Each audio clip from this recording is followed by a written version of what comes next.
There we go.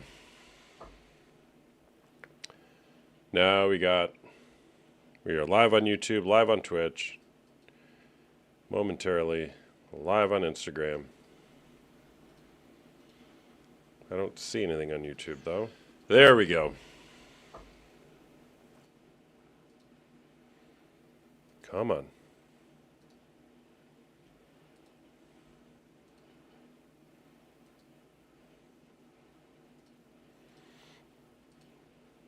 All right, cool.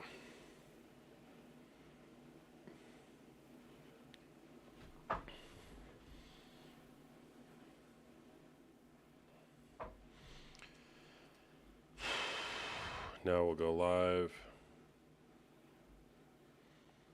Live there, live there, live there. Sweet. Now we go live on TikTok. Reset the playlist.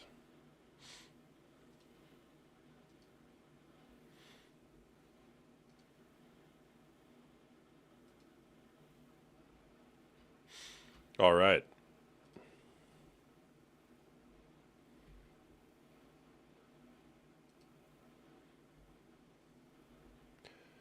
Good evening.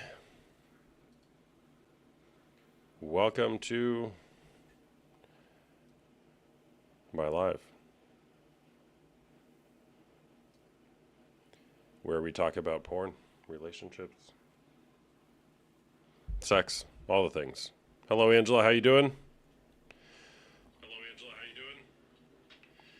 Finally early. Yeah, well, I guess. All right, welcome everybody. My name is Austin Hamilton, also known as Porn Coach. Here to talk about porn and other things, but mostly porn. Doing good, thank you. I changed my audio settings, so I just want to make sure that it's not too loud on the other platforms. Doing good, thank you. It sounds okay. I changed my audio settings, so I just want to make sure. Yeah, sounds okay. Finally getting notifications. Good. I love when people get notifications. That's a good sign. Thanks for sharing.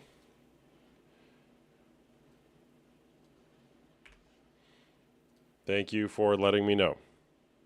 Is this too loud? Am I too loud?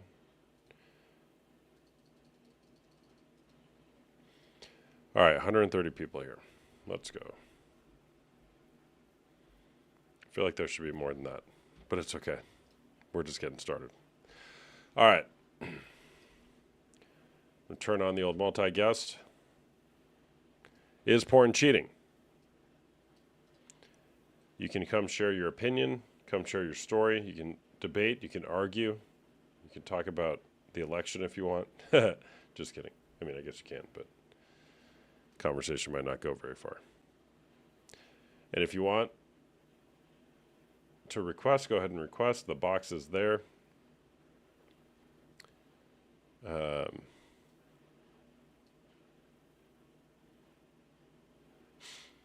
All right. So, tough topic. John the Carpenter, you want to come tell us more?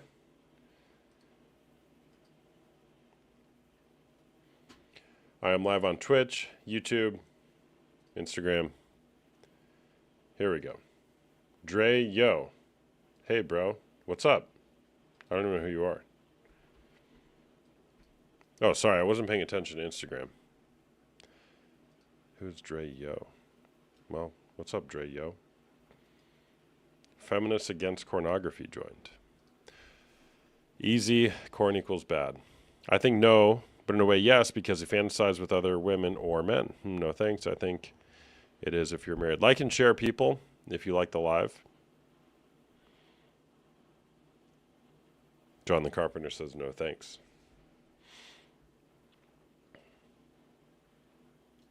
The Dark Mark, a.k.a. I'm Just Pretend. Is that still your Discord name? The Dark Mark, yeah.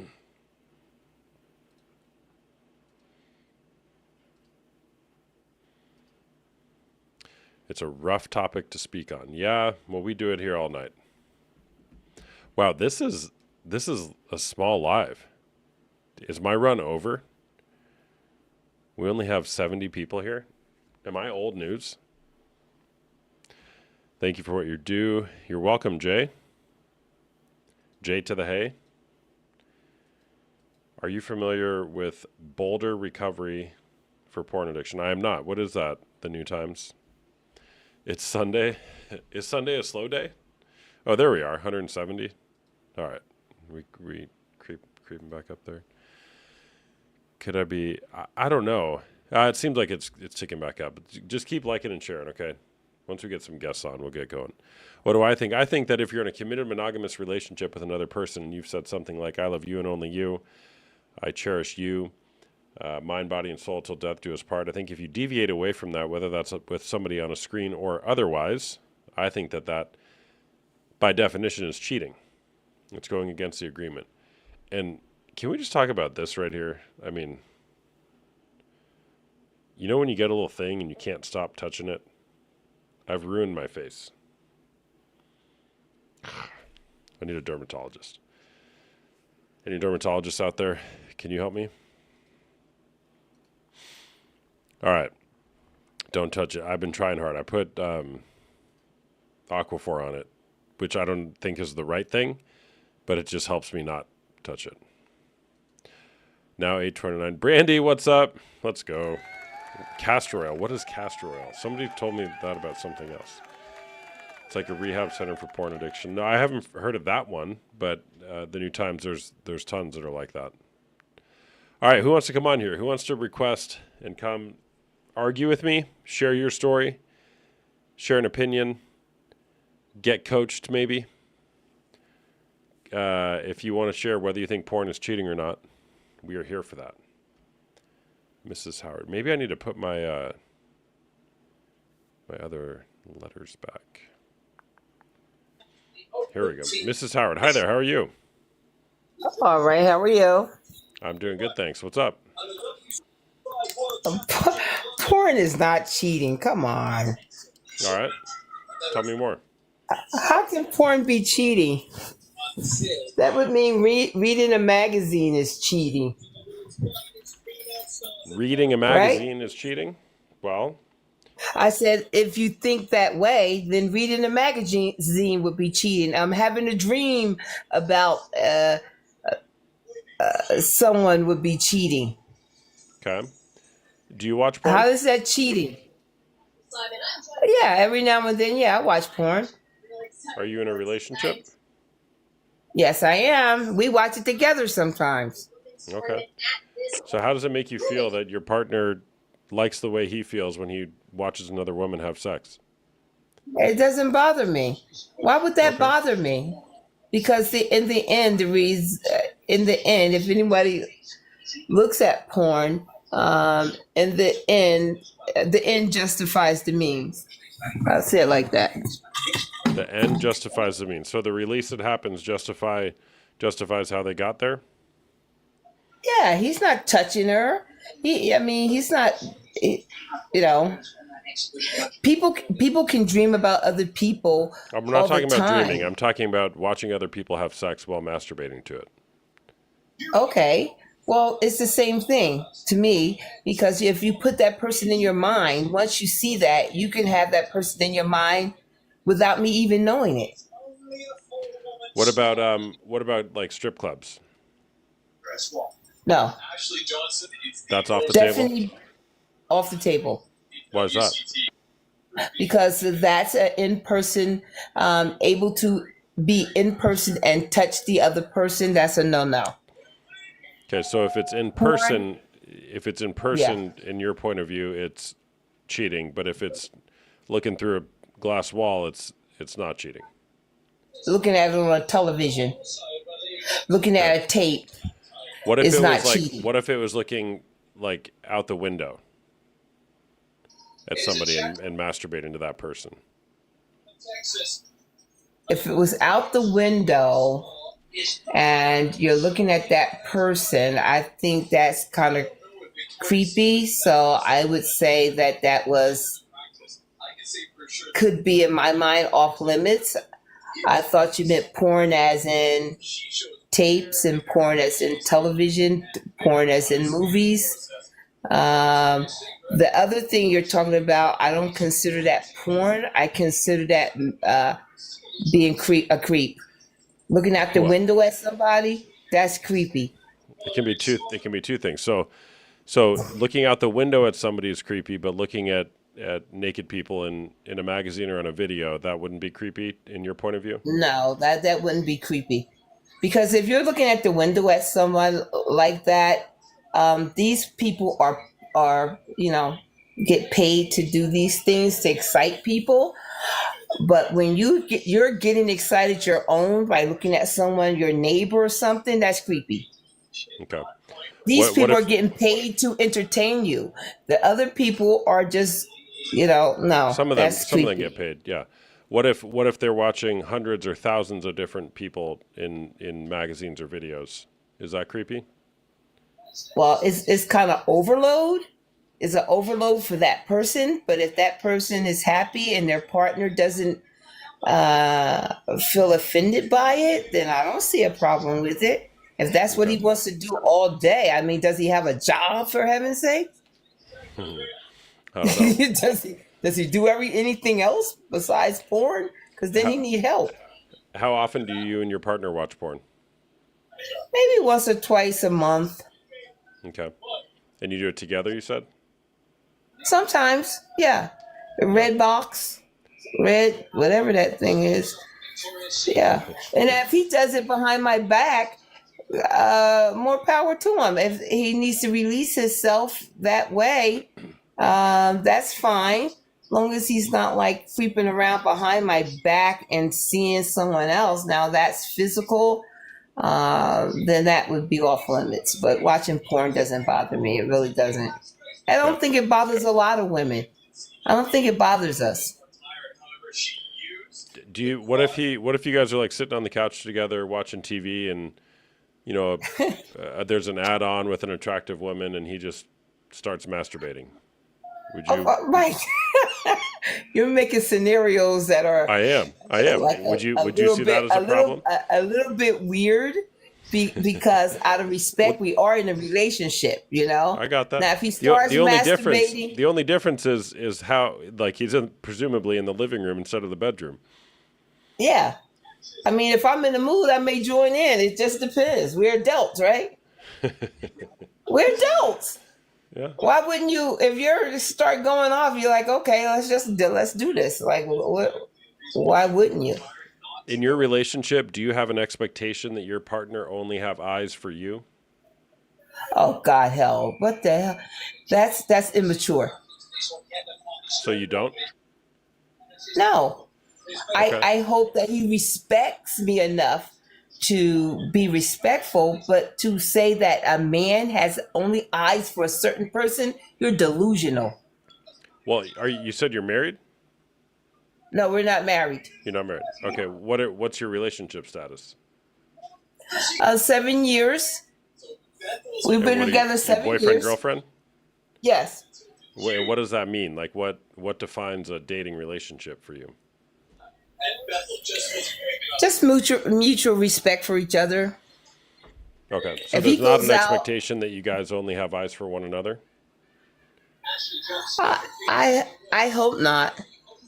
Because You hope not.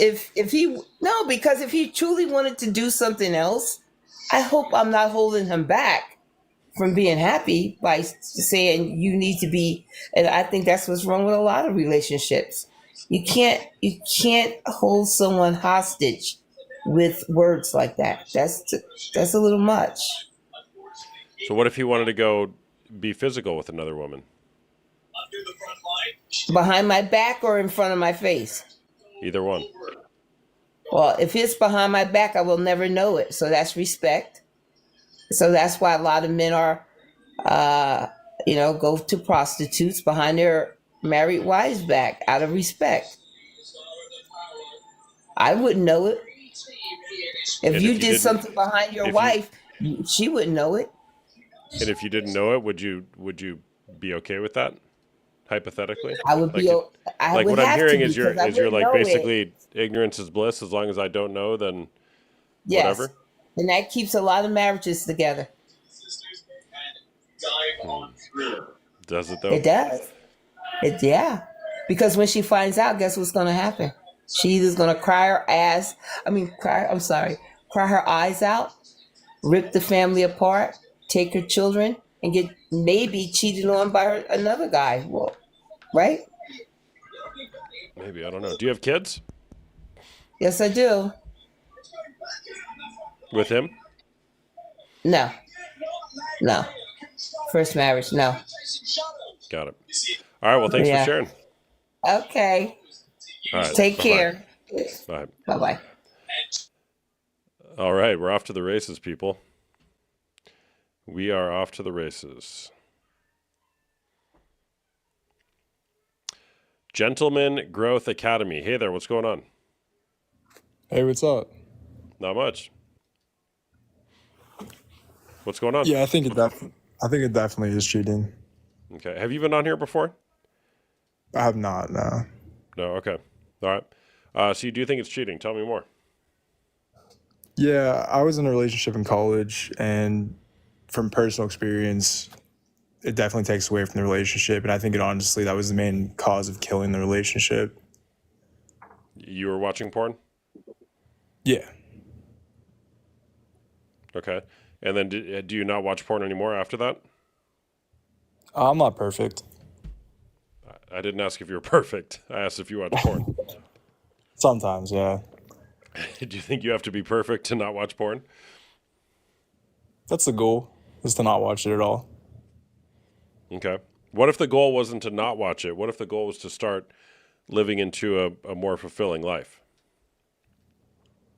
Yeah, I agree. That's definitely part of it. Yeah. How often do you watch it? Probably like once a month now. Very rarely. Okay. But I What don't what think it, it's like go ahead. good. No, you go ahead. I was gonna say I don't think it's physically cheating in the aspect of, like having that connection with someone else in a physical aspect, but in an energy aspect, it definitely takes away from the way you treat your partner in those scenarios. So like you're giving your sexual energy or your mental energy to something else that's not your partner. So I think it's cheating in that aspect on the energy. I don't know if there's a better word for it, but Hmm. Okay. Are you in a relationship now? yes. And you still watch it once a month? Yeah, I slip up here and there, and I notice it takes away from the way I treat my partner. Hmm. Yeah. So you're intentionally trying to not watch it, but you're finding yourself going back to it from time to time. Yeah. Yeah. All right. What have you done to work on that? Like I said, I think focusing more on that person takes away from having those urges to go back to it. The Hmm. more that I find myself trying to give her that love that I would give to a computer screen, makes our relationship better and makes me not want to go back to that. Hmm. Who else in your life knows that you struggle with pornography? Probably just the man upstairs. Just a man upstairs. Who's that? Just God. I don't talk about it with anyone else. It's a battle between myself and he knows what's going on. That's about it. Just asking him for help. Hmm. What has he guided you to do? I think he helps me reflect on the past and see how it destroyed my previous relationship. Yeah. It's not fair to that other person. Hmm. Have you ever heard the phrase or verse, bear one another's burdens? I've heard it before. Confess your sins to one another? Yeah. Yeah. There's some wisdom in that, right? Shame festers in the darkness, but it can't stand being spoken to the light. And there is something about speaking it, confessing it to somebody other, letting somebody else know what we're struggling with, that we can begin to experience freedom in that. So consider that. Maybe you tell other people, hey, I'm struggling with this thing. What about you? Can you help? Yeah, I agree. How, That's a good insight. yeah. How's that feel to you to do that? Like what's coming up for you right now? Definitely like shame and having the courage to say that is, it's going to be a tough conversation. For sure. Yeah. And it's admitting kind of back to what I said previously, like, hey, I've been taking my energy elsewhere and not giving it to you. And I think that would hurt in the short term. Yeah. And I think it's a slippery slope as well. Those were my thoughts on the last conversation. You let that happen. If you're okay with your partner doing that, I think it's opening Pandora's box for other things to be acceptable. And when you draw that line, Mm-hmm. Yeah. How old are you, man? 24. All right. Well, I love that you're on that path, man, to not do it, and you realize that it's not healthy for you, and even once a month, you can work on that. You can get rid of it forever. And I'd encourage you to stay on that path. Thank you. Yeah. Thanks for sharing, man. Of course. Take care. All right, you too. See ya. Hey, for those of you who are kind of regular here, is my mic louder tonight, and is it too loud? I turned it up a bit because on all my clips, it's a little quiet. Any feedback? Do you notice any difference? It sounds normal. Okay. All right, great. Thank you. There's a corn star in here. Who is it, Brandy? We had one last night. Rachie, what's going on? Hi. Thanks, Jude Master. I just kind of wanted to come Hey, on here and I ask can't hear for you. advice, I guess. I can't hear you, Rachie. Um,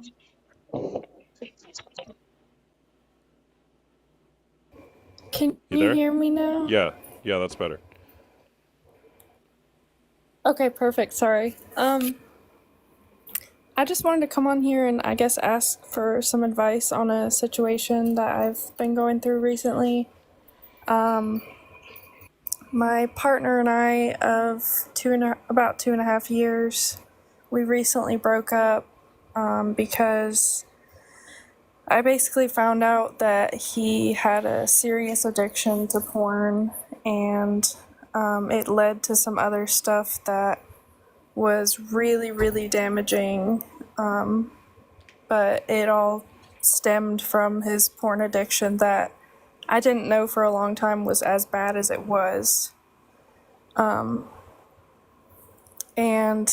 the really bad thing, sorry, this is a little difficult to talk about out loud, but the really difficult thing that he did was take a picture of my sister who was tanning outside, and along with that, I found a secret album on his phone of pictures that were from OnlyFans and also just screenshots of girls on social media. That's basically the worst of it.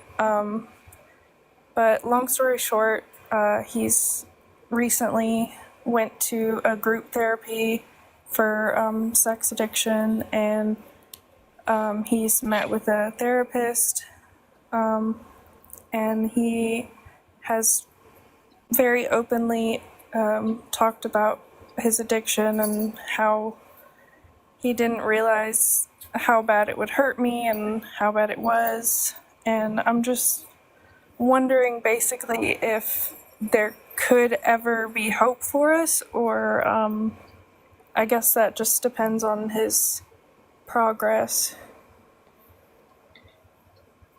I think that's your answer. Yeah, I feel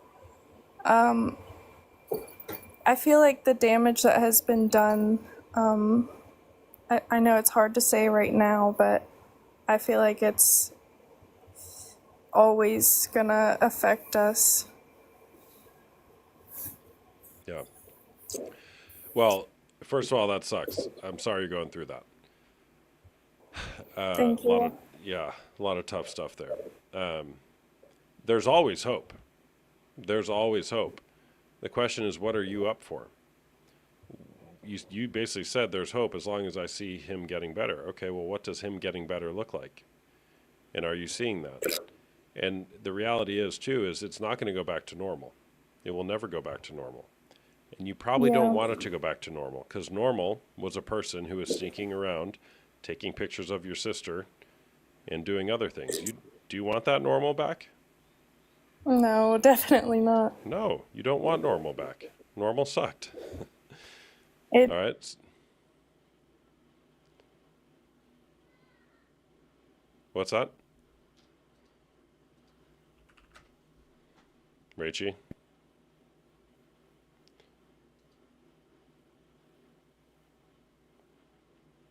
Oh my gosh. All my kids, they're like, oh my gosh, my 3-year-old's about to jump off the the bunk bed.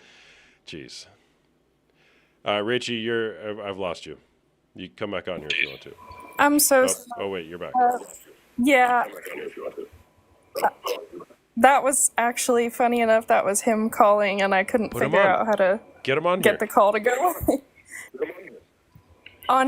He doesn't have TikTok anymore. Actually, he deleted most of his social medias. Well, tell him to put it back on. I'd love to chat with him. We'll put both of you guys on here together. Of course. Let me. Yeah, that would be great. I'll have to get off, and then I guess I'll just re-request. Great. Yeah, I'll be here for a few hours. Okay, perfect. All right, we'll see you in a bit. Bye-bye. Meanwhile, I got a WWE going on in my kid's bedroom. Oh, 3-year-old, about to jump. Don't do it, buddy. Don't do it. Okay. Shelly, how you doing? Hi. I What's just want up? to say, like, I don't mind my man watching porn because I also do. Okay. It's okay. Like, if I don't feel like doing it or whatever, because I know you're never going to see that woman in your life. It's okay with me. How do Like, you how know? do you feel about it? Do you feel like it's like a thing? Like, it's cheating?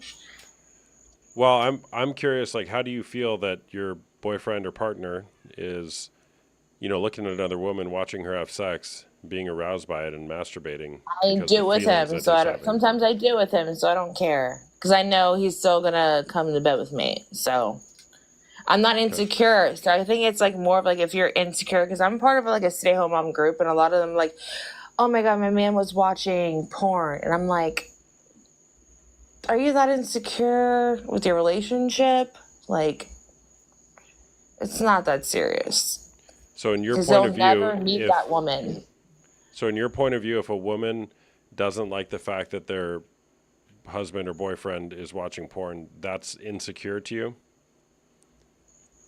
Well, it's each their own. If they have their issues and they have done like multiple things to them, then that is obviously they have a reason. But if it's a girl who's their husband's done nothing wrong to them, or then yeah, I think it's insecure. Okay. Do you have an expectation that are you married?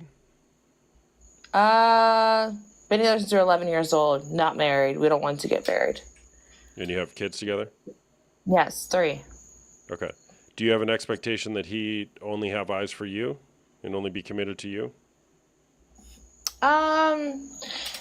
He cheated when we were early 20s. Now we're 32. He's not cheating like the last 7 years, which I know because I have all the information. So, I don't know how to explain it. Like, I don't care because I watch it too. So how can I condemn him to not watch it when I like also watching it? Like, I'm not gonna sit here and watch him beat off. I don't know how to explain it. Does he just do it in private? Oh no. I mean, sometimes he'll do it in front of me, or I mean, we'll do it together. But yeah, if I'm like, okay, I don't feel like sucking your. Go ahead and watch porn. I don't feel like doing it. Mm-hmm. What do you think he thinks about when he's watching it? I don't care if you're thinking about her or me or. So if he What was do you thinking think about when you're watching it? Do you have a wife? I don't watch porn. What? I don't watch porn. Really? Is that why you're doing this? Well, I do You don't this to watch create porn at all. Have conversation. you ever watched porn? Yes, I watched porn for about 20 years.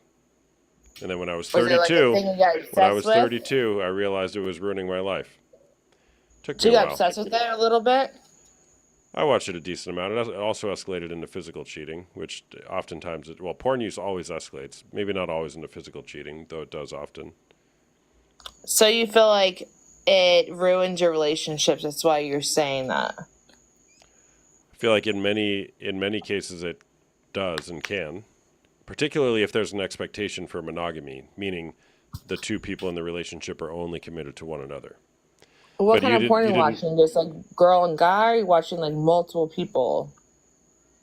Typically girl and guy heterosexual porn. But I asked you, do you have an expectation that you guys are only committed to one another? Yeah. He did his shit. So how does porn fit into that? Because I just let him do. Because if he wants to jerk off and I feel like sucking his stick, then I'll just let him go. Go ahead. I'll tell him to do it. I'm like, I don't feel like doing anything. But he won't sit there and just whack off like all the time. How often does he? How often does he? Mm-hmm. Well, he works away. He said probably like twice. Every 3 weeks. But who knows? He's a guy. He works. So you really don't know. I don't really care. That's a sad thing. I don't care. Is that bad? Well, we've been together since we were 11 years old. We're 32. Mm-hmm. I know him, and like I just trust him, so I do not care if he is. Why is that? Because I trust him. And him whacking off is him not going to get girls, because I know he's not going to get any girls. I don't think it's cheating because I do the same thing. Didn't he do that once already? I'm looking at my own porn when he's not here. So what's the difference? Didn't he do that once already though, where he cheated on you, and broke your trust? Like 10 years ago, yeah. Okay. Did you trust him? But I also look at my own stuff. So is it cheating if I'm doing the same thing? Well, it depends on what your agreement is. Is your agreement that you only have eyes for one another or not? Of course. But if I want to go make out with the girl, then that's fine. But he can't do anything. Why that? Why the double standard? Because it's a girl. He won't care about that. What if he wants to make out with a dude? He's not gay, though. Are you? But if he really wanted to, are then you? Go ahead. If he really wanted to. Are you? What? You said he's not gay. I just like to have fun. Is that a problem? I don't I'm not saying it's cheating. So I'm having a hard time reconciling. You claim that you guys have an expectation of commitment just between the two of you, but then there's porn involved, and then there's kissing other women involved. It seems like you're only saying that you have an expectation of commitment to one another, but that's not what your behavior indicates. I don't care which one you choose. No, that's a good way of saying it, I guess. So what made you start to be this way? Like what relationship? Like did it? Well, I'm married. I've been married 13 years, and I started cheating on my wife after about a year, and that doesn't work. The same wife you're with now, or a different wife? Same wife I'm with now. Yeah, I've been married one time. I think it works. Relationships work better when we stick to the commitment.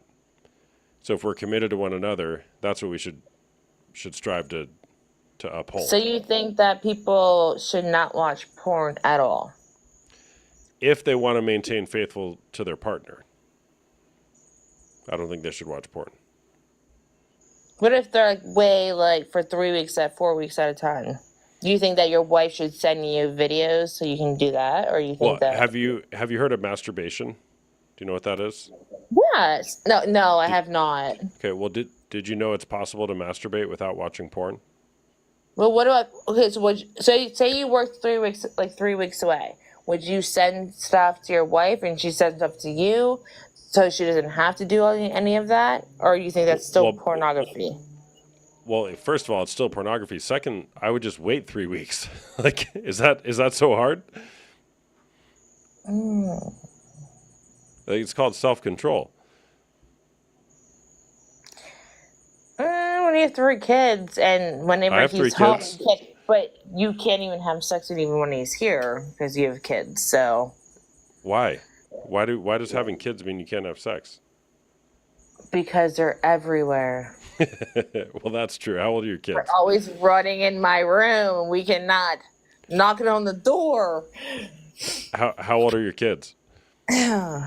Oh, 9, 8, and What's 5. up, My honey? 5-year-old's autistic, so he's always just barging in the room. Yeah, I got that. And yes, there's some unique circumstances there, but having 3 kids isn't like it doesn't mean you can never be intimate. Yeah, Like, I agree is it with going to that. be harder? Sure. But like, what's more worth it to try to grow closer in a truly intimate relationship, both physically and sexually, or just to give up and say, well, the kids are running the show now. Let's just watch other people have sex while we masturbate. It seems like there's a distance there. So you don't masturbate, is what you're saying? Correct. Okay. Listen, I'm just learning all of this. It's okay. Yeah, I got It's it. like a I new got it. world for me because like all the other TikTokers are like wholly different. So Well, I'm not I'm like all the other vibing with people. this. I'm vibing with this. Like this is good. Well, most of the world is like that. They just do what everybody else is doing. And you know what that leads to? Chaos. So what do you feel like not masturbating gives you? Like just like love it, like more intimacy for your wife when you actually are together? Yeah. Like I believe, I'm not asking you to believe it, but I believe that sexual intimacy should be reserved for one another, at least in the confines of a committed relationship. And it's better when we adhere to that. You know, Okay. here's an analogy I use often, the Snickers bar analogy. Say you eat a strawberry, right? You just eat one strawberry, it tastes really good, it's sweet, and that's it.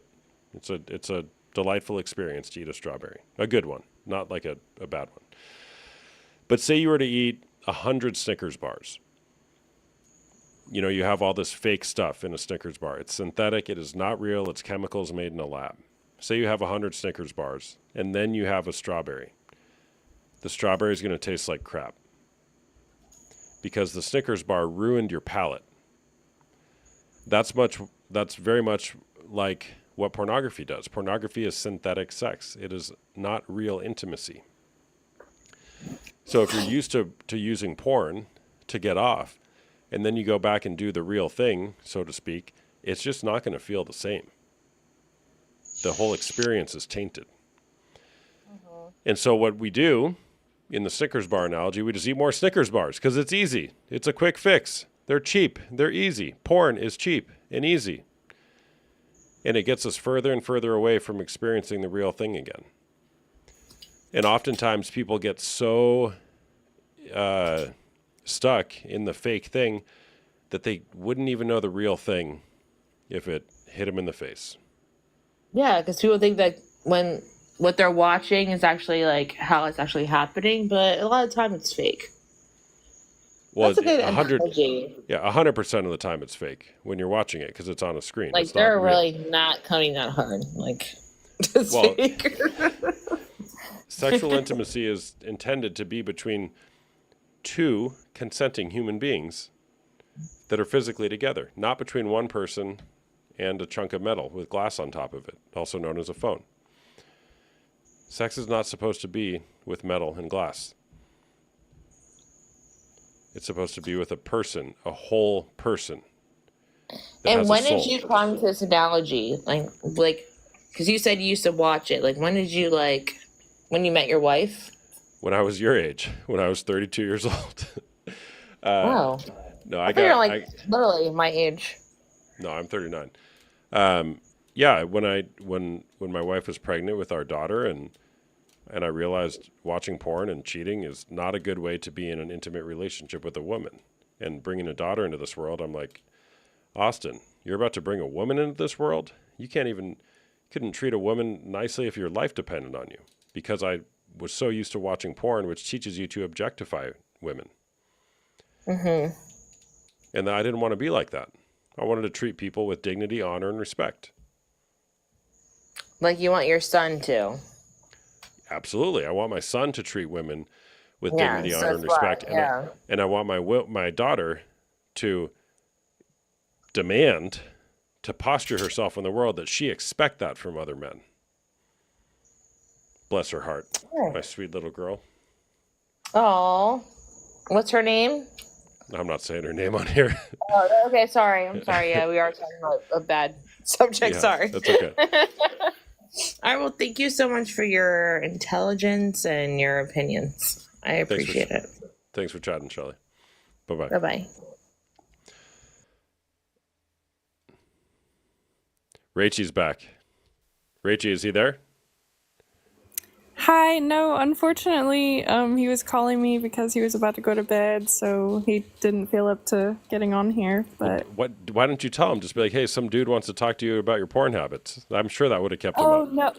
I did tell him, he knows, like, who you are, because I've told him I've watched the past few, and I think it would be good to hear from you, but, yeah, I'm a little frustrated that he wouldn't get on, but, oh well. That's all right. It's not for everyone. Yeah. But great job trying. I love when people do Yeah, that. I was excited for it, but it's okay. Yeah. All right. Well, did you want to share anything else? Or you just wanted to come back and say that? Yeah, I wanted to tell you I wasn't able to get him back on, but I guess I needed that confirmation that it kind of just depends on the effort put in, and I guess that I'm not crazy for having some kind of hope for the future. Yeah. Well, I don't know your relationship. I don't know this guy, right? I know very little to nothing about you guys. But what I Right. do know is that when people are striving to get better at anything, that's a very attractive quality. Yeah, And that's the absolutely. thing to look at in this. It's like to humble yourself, say, I have a problem, I had a problem, I want to work on it, I want to get better, and then actually taking steps forward to getting better. Progress, not Yeah. perfection.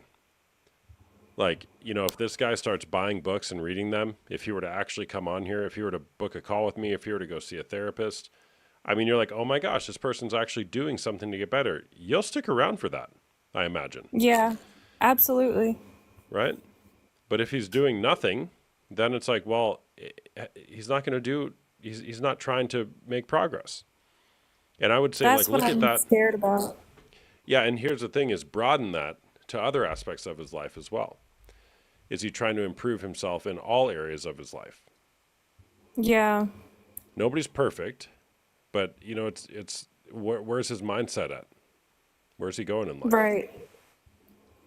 Yeah, that's I'm just kind of observing right now. We're still broken up. We're taking space but we still care about each other. So I'm just kind of checking in where he's at every now and then and not pushing anything, just letting him handle it how he's going to handle it, basically. Yeah. All right. Well, thanks for sharing. Of course. Thank you for having me. All right. Bye-bye. All right. Like and share, people. Give me a follow if you don't follow me already. Somebody asked me on Instagram, do I agree with masturbation? And I just want to clarify. I was just making the masturbation point earlier I like to have people consider that. Like, you can masturbate without porn. I'm not suggesting that that's a good route to go, though, just to be clear. So I think masturbation can be a nuanced topic, which I won't go into right now. Hi, Coach. Can I speak? Yeah, Pradeep, I got a couple people ahead of you.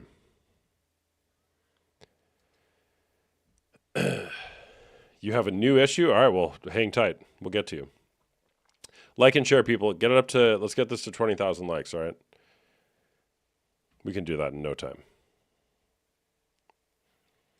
All right, here, Pradeep. Here we go. Hi, Coach. Hey, what's going How on? are you? Sorry, I was moving something. Sorry. How are you, No Coach? problem. I'm doing good. What's up? Yeah, I'm doing pretty good. I had a question because I had a new issue from the last time we talked. I don't know if you remember. I remember most of our conversation. Are you the one Yeah. you had like Yeah. a wife, but you also had other sexual partners or something like that? Yeah. That was sorry. Hold on. I have to Yeah. move this. Okay. Okay. Sorry. Okay. 1 second, please. Okay. Okay. Okay, coach. I'm back. Okay. Yeah. Yeah. I had a problem with that. What was it? Oh yeah. So sorry, coach. I'm out of breath. Take your time, man. Take your time. Yeah. I was 3 not deep breaths. Ready? Yeah. Okay.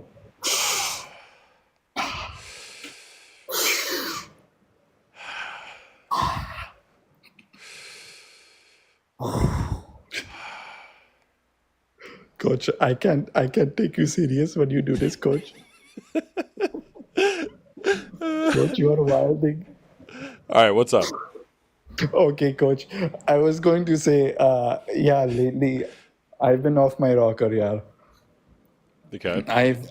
I don't know why. It's when I wake up sometimes, it is like I don't even want to watch, the P word, I don't want to watch it, but it's like, it's not even entertaining for me anymore, It's not like, I'm like, okay, time to go. Coach? I'm here. I'm listening. Yeah. Oh, I thought I got disconnected. Yeah. No. It's Do we need to do a few more breaths? no, coach. No, coach, please don't do this. Coach, please don't do this. Yeah. Okay. Yeah. As I was saying, coach, I don't want to do the breathing exercise with you. This is not for me. Okay. Okay. We'll spit it out. Okay. You wake up. You don't even want to watch porn. Then what? Yeah, but it feels like it's time to go to work. So I just do it because I just do it. You But look at porn or but you see the masturbate? problem, right? Yeah. No, I don't. Yeah. So yeah, that is the But do you- problem, coach. How do I But do you fix? think it's a problem? It's only to me. Okay, coach. To be quite frank with you, I think it's only a problem because. Can I be honest, coach? No, lie to me. I'm No, I'm trying pretty to think. pretty. Whatever happens as a consequence of telling the truth is the best thing that can happen. That's a principle I strive to live by. So I welcome you to be honest. Okay, it's just embarrassing, but I will try to let it out. I am chronically. I just do it to do it.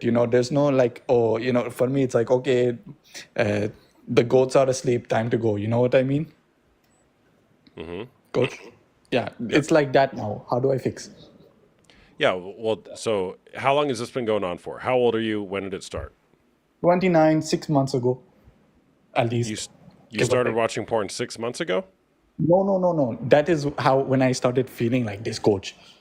Oh, got it. When did you start Yeah. watching porn and masturbating? Oh, I don't know. We have to go back. I Well, don't let's know. go back. Let's go back. When was the internet created, coach? That is the question. Commercially, about 1992. Yeah, a little after that, I would say. 1994, 5. Yeah, but Maybe 6. you said you're 28 years old, 29. 29. Okay, so you were born in 1995, which means you've had the internet your whole life. Oh, yes, but that is my point. Like, it's since the beginning of time, since I Yeah, had okay. access. So probably around age 10 plus or minus is when you were first Yeah, exposed to pornography and started masturbating. So here's the thing: is it starts Yeah. as Chronically, innocent. massive. Yeah. So it starts as an innocent thing when a child gets exposed to pornography, and then they're curious because it's arousing, Yeah. and then they get hooked. And now here you are, 29 years old, and you can't Oh. go to work without doing it. No. When I say go to work, I mean like, okay, it's time to, time to go to work. Like, it's time to do it. Oh, Thank you for- work was the act of masturbating. Yes, coach. Yes. Sorry, I misunderstood. No, it's Okay. fine, coach. Okay. How many times a day do you masturbate? I'm trying to think. This morning, 3, afternoon, 4 times today, 5. 4 or 5 times per day. And is that every day? Monday to Yeah, I would say. Yeah. Okay. And are you married? Yeah, okay, but okay, yeah, this is why. Okay, yeah, but can we not, you know, yeah, Can we not what? yeah, it's on the low. She doesn't know? I don't think it would. Yeah, she does not know, coach. Okay. What if she's on here watching right now? Oh no, no, coach. She does not. I know she's not. Okay. All right. So you have a wife. She doesn't know that you're masturbating 4 or 5 times a day, and this has been going on for a long time. And you were Chronically. chronically. Okay. The last time you were on here, I recall you indicated something about having other women just to have sex with. Yeah, yeah. Okay. How many other women? To be honest, I've been slacking on that a little bit. I haven't been really that. For the past 6 months, I've not really but in the past, yeah, in the past, not recent. Okay. How many women have you been with outside of your wife while you've been married?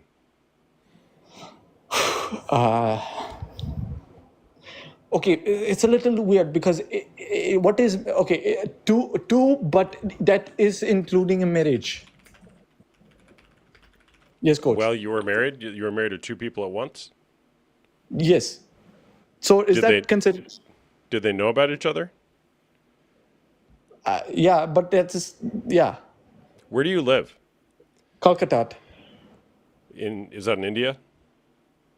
Yeah, it's a small village on the west. West. I think that's west side for you. Left is west. Yeah, left is west. Yeah. Yeah, and culturally though, that's not out of the ordinary in India. Am I right on that? Yeah, 100%. Yeah. Yeah. I don't know. For I- here, I said it every live they laugh. I don't know why. Well, that's fine. I spent some time in India. I used to work for an offshoring company, so I know Oh, the Indian wow. culture a little bit. What part of India, coach? Bangalore, mainly. Oh wow, Bangalore. Yeah. Nice. Yeah. I like. Yeah, that's a good one. Yeah. I had a van and we used to drive from the Bangalore to Calcutta. Yeah. It's a different world over there, man.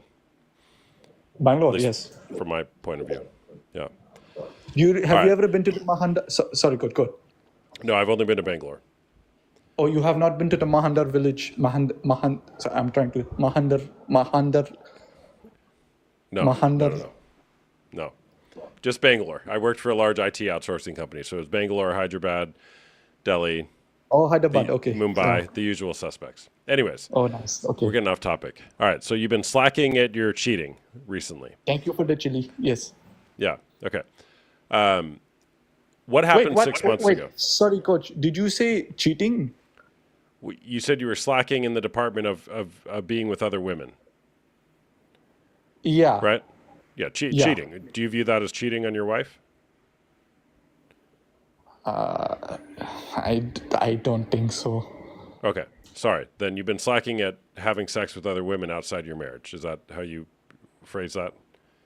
Yeah. Okay. Got it. What happened 6 months ago? It sounds like something happened where you maybe became convicted about doing that as well as watching porn. Sorry, coach. Can I be right back, coach? I have to move the thing. Sorry. Yeah, Coach, no problem. Yeah. stand by, Yeah, okay? we'll wait for you, okay? Just go ahead, request again, okay? Okay. Okay, all right. All right, Pradeep's got to move something. We'll wait, Pradeep.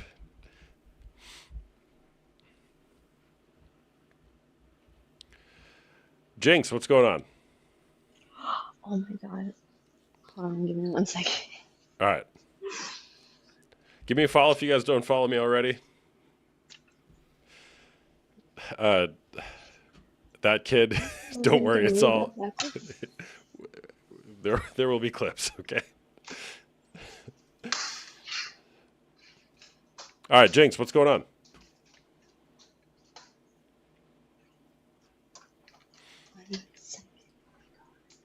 Jinx, you there? I'm here. Are you gonna My talk bad. or I didn't know I was gonna get connected that fast. My bad. I was listening to you hit the request button? Do you want to take a minute? I'll bring you back in a little bit. No, I'm good. I just needed to go to another room real quickly. Okay. Why, is your But boyfriend there? Bring him on here. no, he's asleep. I don't want to wake Okay. him up. All right. What's up? But it is about him. Okay. So this year I have She found has to out move that away from the problem. Sorry. Did you see that I comment? literally, literally. All right. What's up? uh, but no, yeah.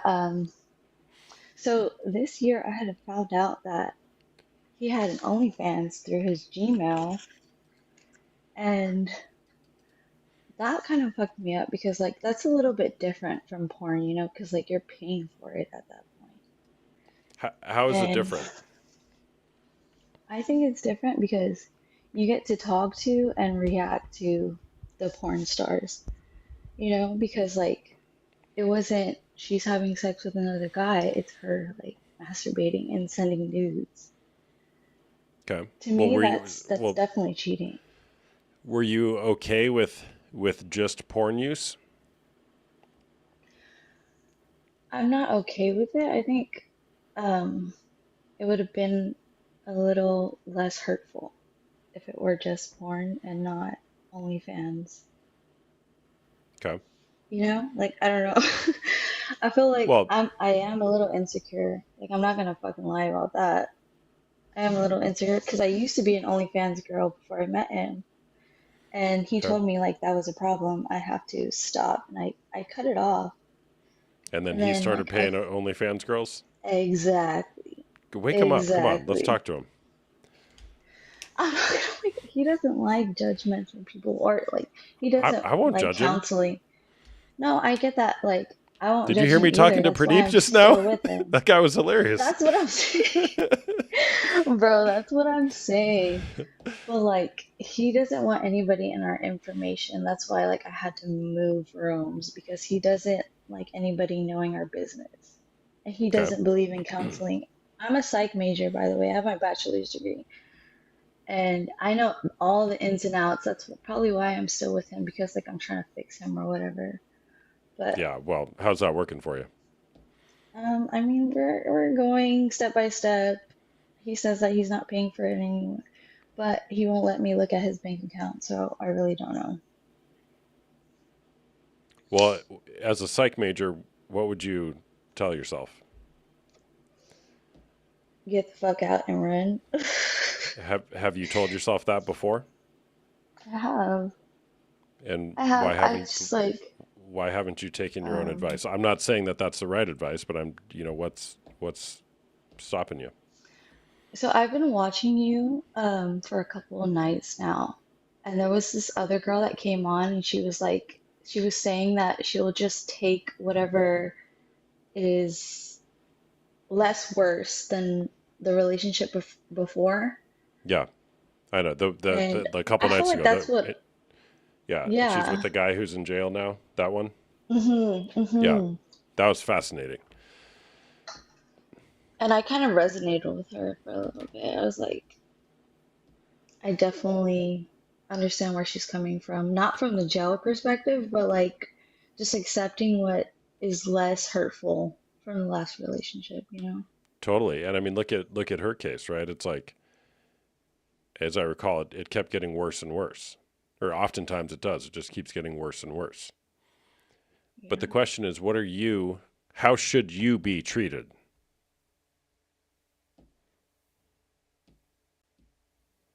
With respect, obviously. Like that's obvious, but it's Is it not obvious? it's not easy. I get it's not easy all the time, but is it so obvious that you're willing to take a stand for yourself when you're not being respected? Okay, so like I don't want to seem like I'm the most innocent person ever because like I have done shit in the beginning of the relationship when we first started dating. Hmm. I'm bisexual, and when he broke up with me one night, I did have sex with a girl. I didn't do anything to her, but she did some things to me. And every time that I tell him like, "Oh, you're over here like paying for girls and all that shit," he'll bring that up. Hmm. And I So you feel like a got piece of shit. I'm like, if we're going tit for tat, I mean, I guess you have one up on me. Well, you got some stuff to look at as well, right? And you gotta really look at that. You're not thrilled with his behavior, and you've got some things to look at it as well. The question is, what are you guys wanting to create together?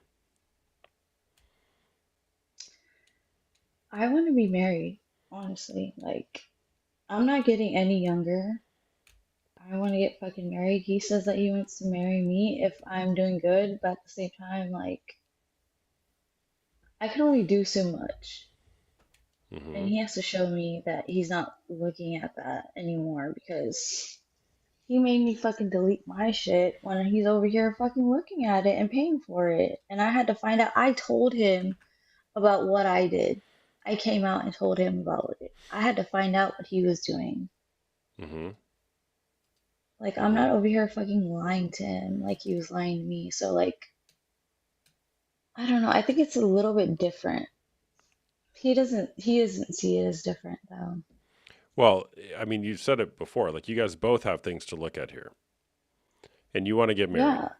What do you want your Yeah. marriage to look like? First of all, I do you want to be want us married to to a trust man each or a other. woman? Do you want to be married to a man or a woman? Right now, I want to be married to him. Okay. Are you So he's a if you man. if okay, if you get married to him, what does that mean for your bisexual lifestyle? That it's closed off. Okay. The only reason why, okay, the only reason why I had sex with that girl was because I was drunk and like high out of my mind. That was the only reason why I did it that night. Mm-hmm. But he was doing it sober and I was sleeping right next to him. And I heard, oh my God, I literally heard him moan in the morning because he would close the door. He's like, he's getting ready for work. And he would close the door while he's taking a shower. He's like, oh, I don't want to wake you up while I'm getting ready. And I heard him like fucking moan. I'm like, bro, I know you're fucking doing that shit. I should have said something, but Why my didn't you say point is anything? that he was, I was scared. I was Well, scared to face reality. yeah, reality's really scary It because we find out a lot is. of things that we maybe wish we didn't know, but then we get to deal with. And then I finally dealt with it whenever I figured it out. Yeah. Yeah. So now you're with this guy. You found him using OF, paying for it. He won't let you look at his bank account, which you're not married. So, I mean, that's not totally unreasonable. However, you should have some sort of But I assurance live that, with him. I live yeah, with him, and we're planning on getting married next year. So I feel like I am somewhat obligated to look at it if I'm going to marry somebody. well, there should be transparency at this point. If you guys are saying we're going to get married uh, next year, I mean, we should have some of these things crossed out. Pradeep, I see you there. I'll bring you on after her if you want to come back on. Marriage is not going to solve anything, by the way. In fact, it'll Facts. make things worse because oftentimes you then feel like you're stuck, and then you have no choice because people are like, "Oh, I don't want to get divorced," and then they just live in misery. Oh, by the way, he's still married. Wait, who? I left that You're out. He's still married to somebody else. all Yes, right. So yes. one time, I got to tell this story, and no judgment. I don't tell this for judgment. I want to come back to that, but I was talking to this guy. I had a discovery call with him once. And everything's out on the table. I ask a lot of really direct questions, type of porn, how long you watch porn, what it means to you, what Mhm. arouses you, blah, blah, blah. And then bring up all the relationship issues. She's mad at him for watching porn. And then my discovery calls are 30 minutes. At like minute 28, I take him down this line of questioning. And then he tells me she's a stripper. And I'm like, dude, don't you think this would have been helpful to know earlier on in the call? Like, no Yeah. judgment. We got it. Now we have more questions to ask, right? So, okay, so your boyfriend who you want to marry next year, who you're not thrilled with the fact that he's paying for girls on OF, is married. Mm. Can you tell me more about The that? fact that you're saying it out loud like it makes me cringe a little bit. But yes, Okay, he's still married. He has two different baby mamas, two kids, and okay, he paid for OF in the beginning of this year while I was living with him. He likes to say that he wasn't, but I have screenshots. Okay, can you tell me more about the married thing though? Like, is he married, separated, in process of getting divorced, or is he Well, married and you're the side you, girl? I'm just saying, I'm not the fucking, oh hell no, don't even say Well, dude's married. that. He is, but he's saying that he's getting a divorce in October. Like, it's gonna be settled in October, which I'm hoping, like, men like to say shit and then it never fucking happens. Okay. So, I don't know. Why do you guys I live don't together? know. We do. Are you guys being physically intimate with one another? No, we're just like sleeping in separate bedrooms. Really? No, I'm being sarcastic. Yes, Okay. we are physically Well, intimate. can I ask you a tough question then? Well, Why are you having sex with a married man? mm, Why are you because living he's with like and having sex with a married man? they are technically separated from what he's told me. Are they married? Technically, they are still married. So why are you living with and having sex with a married man?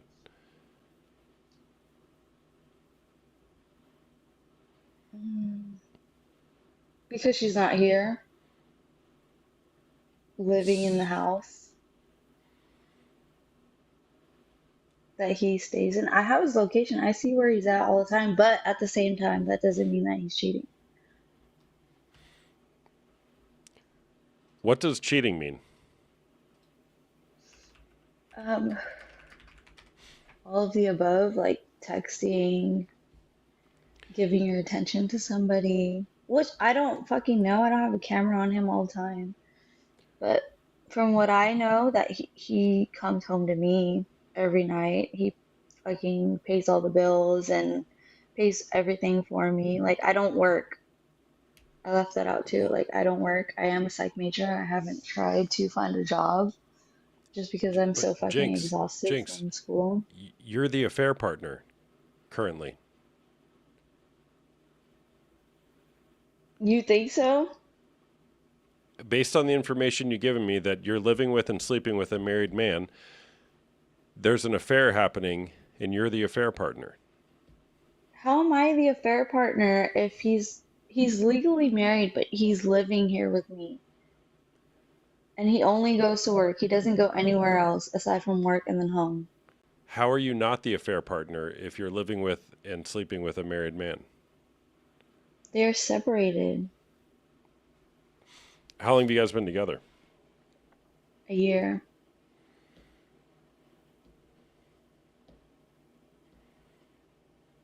Well, I don't know what to tell you.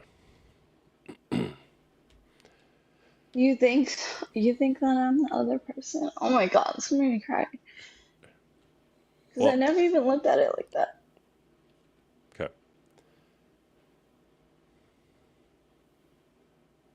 What's coming up for you right now?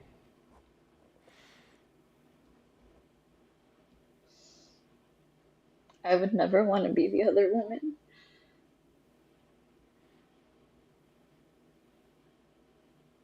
Yeah. Oh my God, fuck. Sorry. Just let it happen. Do you want to do the breathing like I did with Pradeep? Yes, I will actually fucking take that. Three deep breaths, all right?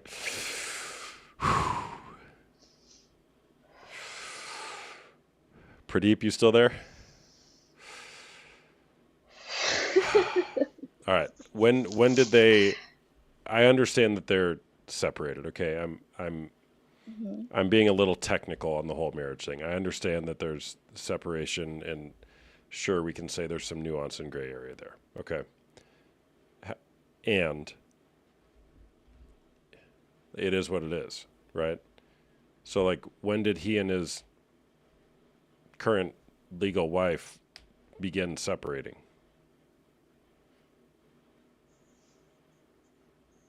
Um, fuck, I don't even know. Like, I would say like 2 years ago. Okay. Well, Well, actually, I don't know anything about the circumstance. I was going to say that's a long divorce, but who am I to say that? What are you wanting, Jinx? I want honesty Are you getting that from and him? loyalty.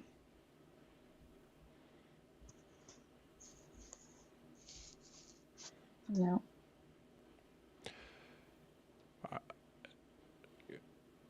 How can you show up differently in your relationship, in your life, to get some of these answers, and to, just like you referenced the caller the other day, to not be lowering your standards? How can you show up differently to contribute to that outcome? I probably wouldn't even show up. I'd just probably leave.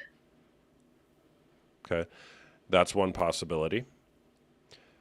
Maybe a real tough conversation is another one. You know, like and if we're looking towards marriage, you know, you won't even prove to me with your bank account that you're not looking at OF. Like, can we, not that you have to demand it, but can we have a conversation about what's really at play there? It's a trust conversation. Or there's something How would you hidden. go about that trust conversation without him being offended? Because it seems like everything that I bring up is offensive towards him. Well, if everything you bring up is he gets defensive, I mean, that to me indicates there's something for him to work on. Right? Where did he learn that? It's a strategy for him to not tell the truth. Right? He is, I'm not gonna fucking lie to you, but he is a very hot-headed, aggressive person. He'll take on his whole day like onto somebody else if he's angry. He is narcissistic, which a lot of men aren't. Like, I don't want to fucking bash you, but a lot of men in today's society are narcissistic and selfish, and it is because society made them that way. And I'm glad that you're on this platform trying to, like, spread some knowledge onto them, because I don't know, they need fucking help. We all do. Look, if you look at the definition of narcissist, I do frequently put myself right in that category. Everybody has a tendency to be selfish and think of themselves more than other people at times. Yeah, and I get that, but Some people he is do a it more little often bit, than others. Absolutely. I get it. I'm he not, does it yeah, all the time. It's not even more than often, it's all. yeah. So it sounds like you've identified maybe there's opportunity for him to grow and get help. And here's the thing is this relationship the one for you or not? I don't know. I don't know what the answer is for you. But if he's not willing to work on things, like a couple callers ago, that's the thing I think is what you could look at. Does this person acknowledge that they have issues or opportunities for growth, and will they try to grow in them?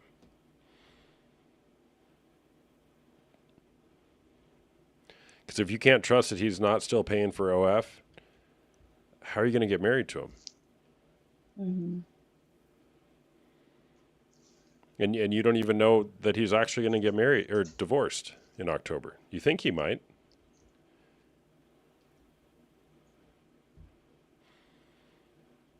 How can I ask you how old you are? I'm 26. Okay. Do you have anybody in your life that kind of speaks into you with wisdom, who knows like your whole Oh, all the situation? time. Literally all my friends, my family. I'm so close with a bunch of people, and I just kind of like disregard everything that they say just What are because those I love people? this man so much. What are those people telling you? To fucking leave. Okay. They tell Well, me to leave. okay. Well, you've probably heard me say this before. Do you love him truly? And this doesn't have to be an either or. Do you love him, or do you love the idea of what it could be like if he were the way that you wanted him to be? I'd say both, Yeah. honestly.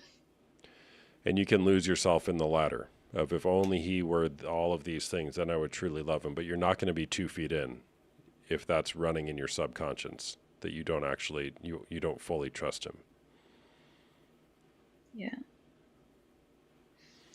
How, like, everybody's saying that I'm the other woman. And that fucking hurts me because, like, I didn't even think about it like that. Mm-hmm. Well, look, sorry for bringing that up, and it's true, right? And I don't blame you. I don't judge you. You didn't have an awareness to that.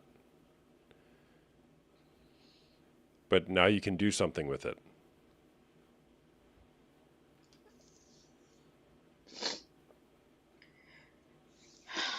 Fuck.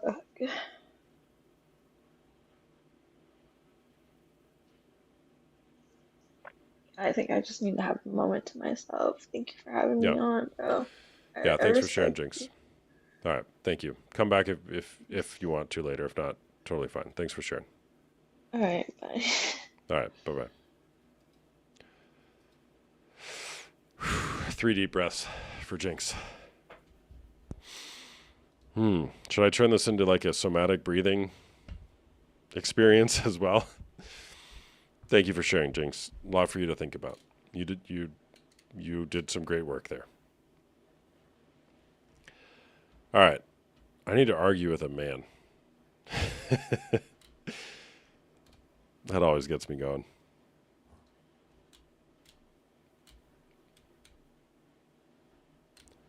Alan, what's going on? How are you tonight? I'm good. How are you? Not too bad. I'm not a man to argue with you, so Okay. I'm on your side. Well, who are you going to vote for? Just kidding. I All right, agree. what's I'm up? with you on your side. I think porn is 100% cheating.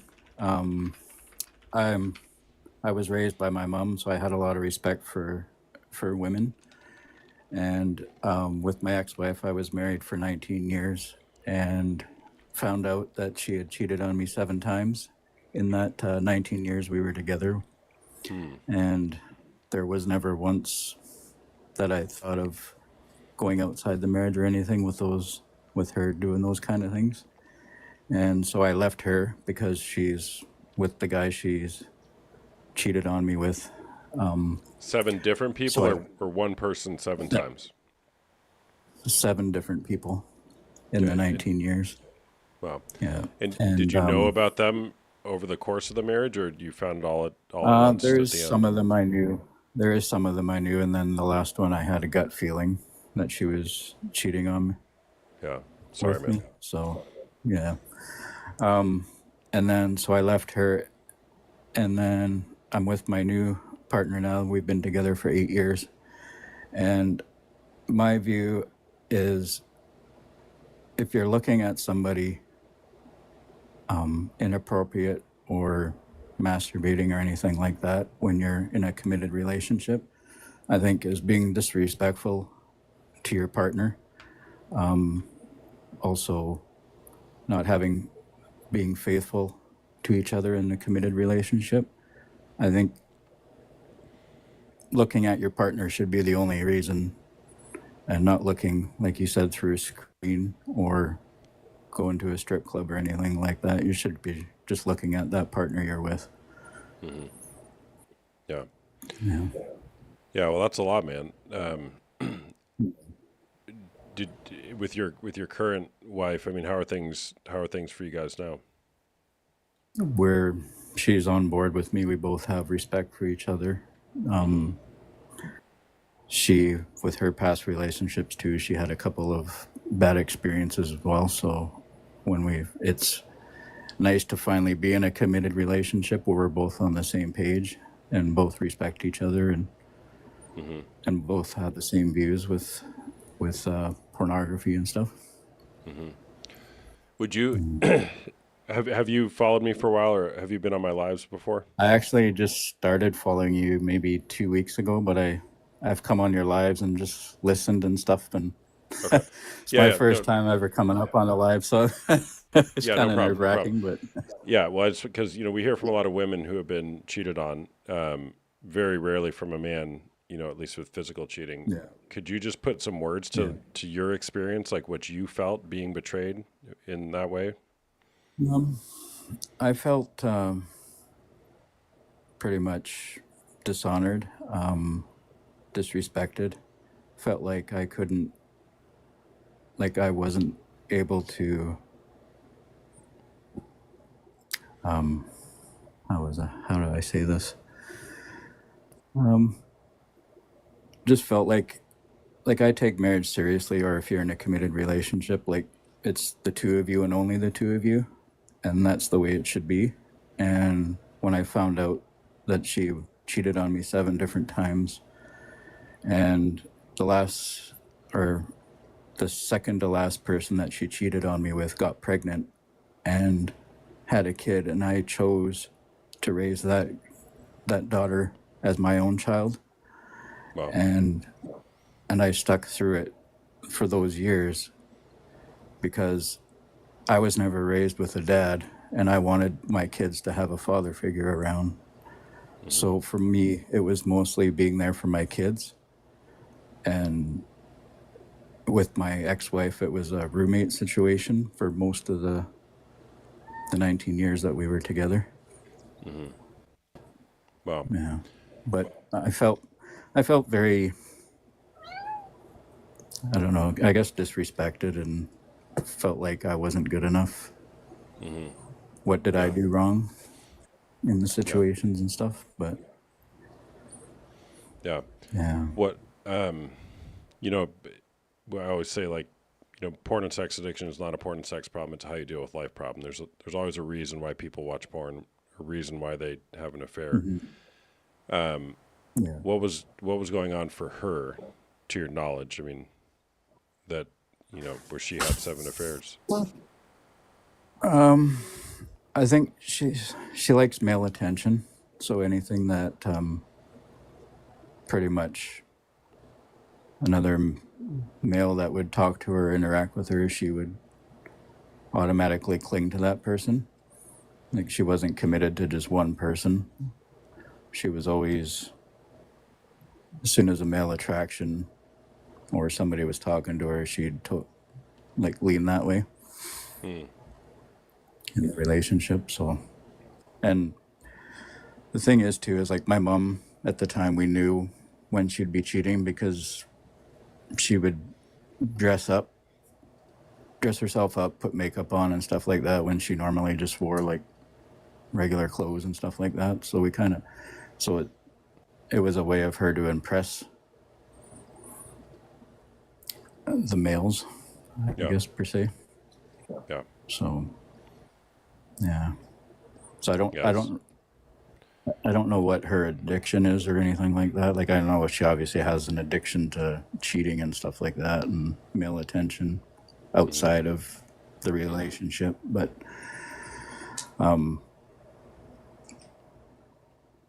yeah, Yeah. I just know that for me it should be a one committed relationship, and you should only be looking at your partner and not masturbating or thinking of other women, or vice versa. Yeah. How many kids do you have? 3. Well, 2 biologically, and then the one that she got pregnant with, but she's my third. I look at her as my daughter, so yeah. And she's 18 now. She's going into college, so. Oh, wow. And the other 2 are 28 and 23, so. Okay. Yeah. All right, man. Well, thanks for sharing. Thanks for the perspective, and thanks for allowing us to hear what you went through. And sorry you went through that. Glad you found someone now that you're able to do it different with. Yes, exactly. Yes, thank you for what you do, and it was nice to find you on my For You page and follow you and hear everybody else in the evenings. Cool, man. All right. Nice to meet you. All right. Thank you very much. Yep. You too. Bye-bye. Bye. It reminds me of, I posted a video, one that I clipped the other day, on a guy who I knew who he made like this whole spreadsheet to outline how he had to make 25 grand a month just to pay alimony. So he had to make $300,000 a year just to break even to pay alimony. And I don't know if alimony is pre-tax or post-tax. It could be worse, whatever. Anyway, so somebody in the comments was like, they weren't totally judging him, but they were like, I'm sure it was because of his porn addiction. And actually it wasn't. It was because his wife was having an affair, multiple affairs.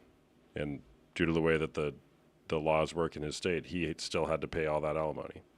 And he and I talked to this guy in depth. He didn't watch porn. He never had an affair. And he had to pay $25,000 a month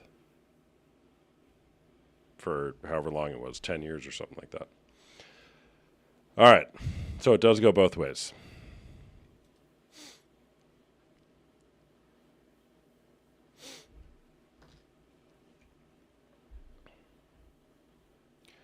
Some chick just.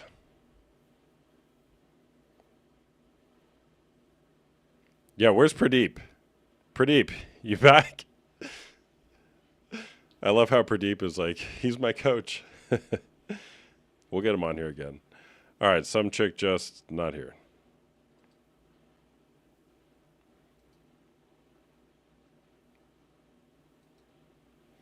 Pradeep.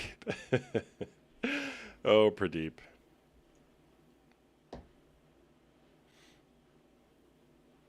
He's still moving. Oh, gosh, cowboy.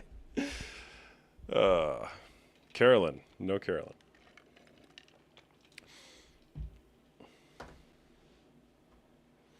All right, I got to go potty. I'll be back. Hold on a second.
All right. Hey, if you want to join up and you're scared, what are you scared of? Scared the truth might come out? Whatever happens as a consequence of telling the truth is the best thing that can happen, in my opinion.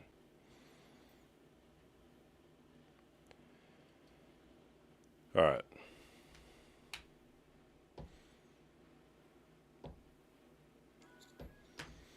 Can you hear me? Tiara Cooper. Hey there, what's going on?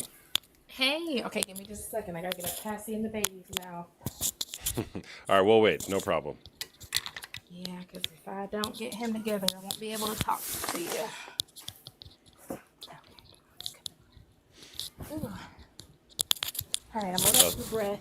I just had to tackle my babies, but It's all right. We'll take 3 deep breaths, okay? Ready? yes, I need that. Thank you, thank you, thank you, thank you. You're welcome. All right. What's up? Okay. So I'm currently sitting in my room.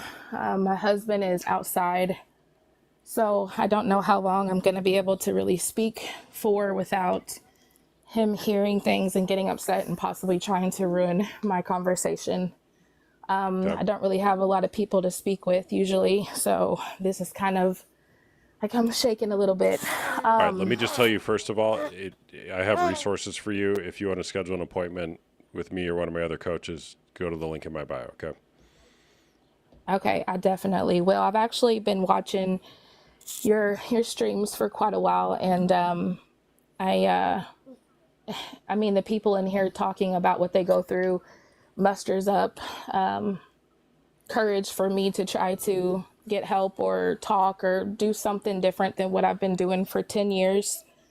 So I really appreciate everybody on here and you for doing this. It really means a whole lot to me, but I really want to just to be able to have a voice and to speak about what I go through, because a lot of times he makes me feel like I'm wrong or I'm tripping, or what I feel and what I say isn't valued. So to hear that other people are going through what I'm going through it's just a comfort thing. But basically, I have a whole 10-year story that I definitely do not want to bore everybody on here with. But to just sum it all up and kind of go through the things that I've gone through. I have 4 kids. I met him when I was 20.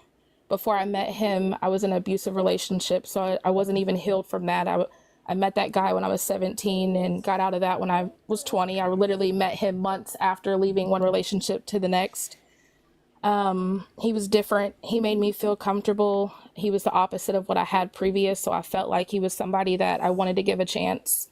When I met him, we got married 6 months later. Everything moved extremely fast. I've had a lot of trauma in my life, so feeling comfortable with somebody and somebody that wants me made me feel like this was the person that I wanted to spend the rest of my life with. And it's so messed up, the things that I've allowed myself to go through. But we were good for a few years. There was a lot of fighting because I had previous fighting, so I felt like I brought that into the relationship with my husband currently in the beginning, but we got better. I got pregnant, and that's when the porn started that I know of. That's when I started finding out about it. And porn is 100% cheating, because it's the first stepping stone to an affair. When you start opening up that door in your marriage to other people and visualizing other people sexually, whatever your preference is of watching porn, and then when the other person finds out about it and they okay it, because that's what I did. I tried to set boundaries with him and all the stuff that, everybody else does with their relationship when they find out things aren't working. But I stayed with him. And it was 10 years of starting with the porn to paying for porn to meeting up with women to then eventually actually going all the way and having sex with someone. So I'm here, and I stayed here for so long because I don't know how to get out. I have kids. I always think about my children. Like, what are my children going to feel and think? I have a baby that if I get divorced, he won't have a family to grow up into. But I actually last night went through his phone and just found out that he was paying for OnlyFans again. And this was after the affair that just happened last year. And he said he wasn't going to do it again. So this is just starting up another cycle of all of this again. I don't know. It's just so much shit, to be honest. Yeah. So much trauma, so much pain, and so much frustration. But I just don't know what to do. No. All right. Well, you've got 10 years of this, right? Of porn, OnlyFans, affairs. And you're sitting here saying, what do I do? There's got to be another way. Right? Yeah, I mean, but I don't work. I stay at home with the kids. I haven't worked in 7 years. I have no money. This house is his house because when we got married, he had the income, so he signed the papers. I have no family. I have a few friends that I talk to here and there, but because I'm so depressed because of him, I don't really have a social life. I'm imprisoned in my home, really. I'm here every day, all day long. And then he does what he wants to do. And, and the kids, again, like I don't know what to do. I don't know where to go. I don't know who to talk to. I don't know how to take the first initiative step because where do I go? Yeah. Yeah. All right. Well, thank you for sharing, first of all. It takes a lot of courage to do that. And when sometimes we just can't see other possibilities. And I assure you that there are lots of possibilities here. I don't know what they are, but there's a lot of possibilities, even between leaving or staying. Like when you're in the situation, it's like all we can see is I either leave or I stay. And leaving is really hard. Staying is also really hard. So what do you do, right? I mean, first you gotta talk about it. You gotta find somebody you can talk to and process this, and maybe there's help from, whether it's a therapist, a counselor, the state, social work. I mean, I don't know. There's lots of things you can do to figure out your next step. Have you suggested to him that you guys get some sort of help? Like counseling? Yeah. Oh yeah, we've gone down that rabbit hole, and which we actually never did it, but we've talked about it multiple times, and then I think really it's like So why he haven't you says, done that? truthfully, I think a lot of it has to do with I sweep it under the rug because we talk. Okay, every time I catch him doing something, I'm usually the one talking and he doesn't say anything. He just sits there. The only time he speaks is if I say something that upsets him and pisses him off. And then he's like, oh, this and this and this and that. And he downs me and everything else. But when I've talked about counseling, he said he's open to it. I'm open to it. But then when it comes down to actually going and doing that, I feel like I'm so,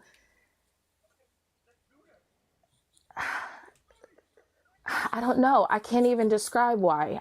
It's just like I just rather scoop it under the rug and just keep living with what I'm doing at times. That's previous. Now I'm at a different stage where I just don't even want counseling. Well, I got that, but there's something that got you to come on here and talk about it with 250 people watching. Like I got on here because I don't want. I'm done. And I know that I'm done and I'm ready to talk. I'm ready to open up because, again, for so long, I've been isolated. I don't tell people what I'm going through. If people come to my house, they're like, oh, they're such a happy family and, they're perfect and everything's good. But in reality, there's so much going on and I just live with it. And I feel like I live with it because when it started, I was pregnant. I was 7 months pregnant. I was about to have my first baby. I was afraid to have a baby. I was going through all the emotions, the hormones. He wasn't there for me and I was by myself. He worked all the time. And then when I found out he was cheating on me, which that story is just insane. I just dealt with it. And then at that time I was trying to stay with that marriage because I wanted my family to work so that my baby could grow up into a family. And so I was kissing his ass. I was after him and he was kind of running from me because he was done. I felt like he clocked out then. That's when he clocked out. But I don't know. I've just kind of settled with all of this shit. And then as I'm so miserable and I see it even in my kids don't see a good version of their mom. Mm-hmm. I'm at a place now and he's still doing it. I keep feeling like after time he's going to stop and he's going to change and he's going to, do better. Well, the evidence suggests over 10 years, he's not just going to change overnight, right? So look, when you can't change another person or a situation, you are forced to change yourself. And what needs to change about you so that you can step into some agency for yourself and move forward in the right direction here. Yeah. And look, definitely. No matter what path you go here, it's going to be hard and you're going to need help. I know, right? But from who? Like who? Well, how do I don't have help. I got that. And do you have any family? Do you have any friends? Do you have anybody who you're talking to about what's actually going on in your life? No. I mean, I do have two girls that I went to school with, and we are kind of like an on and off phase where we're cool at times. And then because I'm so busy, they don't have kids. So, we don't really get to do much together. But, I mean, I've confided in them years ago and talked to them, but, they usually, I don't know. I guess, again, I probably don't go into detail exactly how bad it is because I just kind of deal with it. But I don't know if they're really there for me to help me. They got their own lives. And well, do you live in a decent sized city? I'm in Indiana. I live close to Louisville, Kentucky. Okay, so you're close to a big metro area.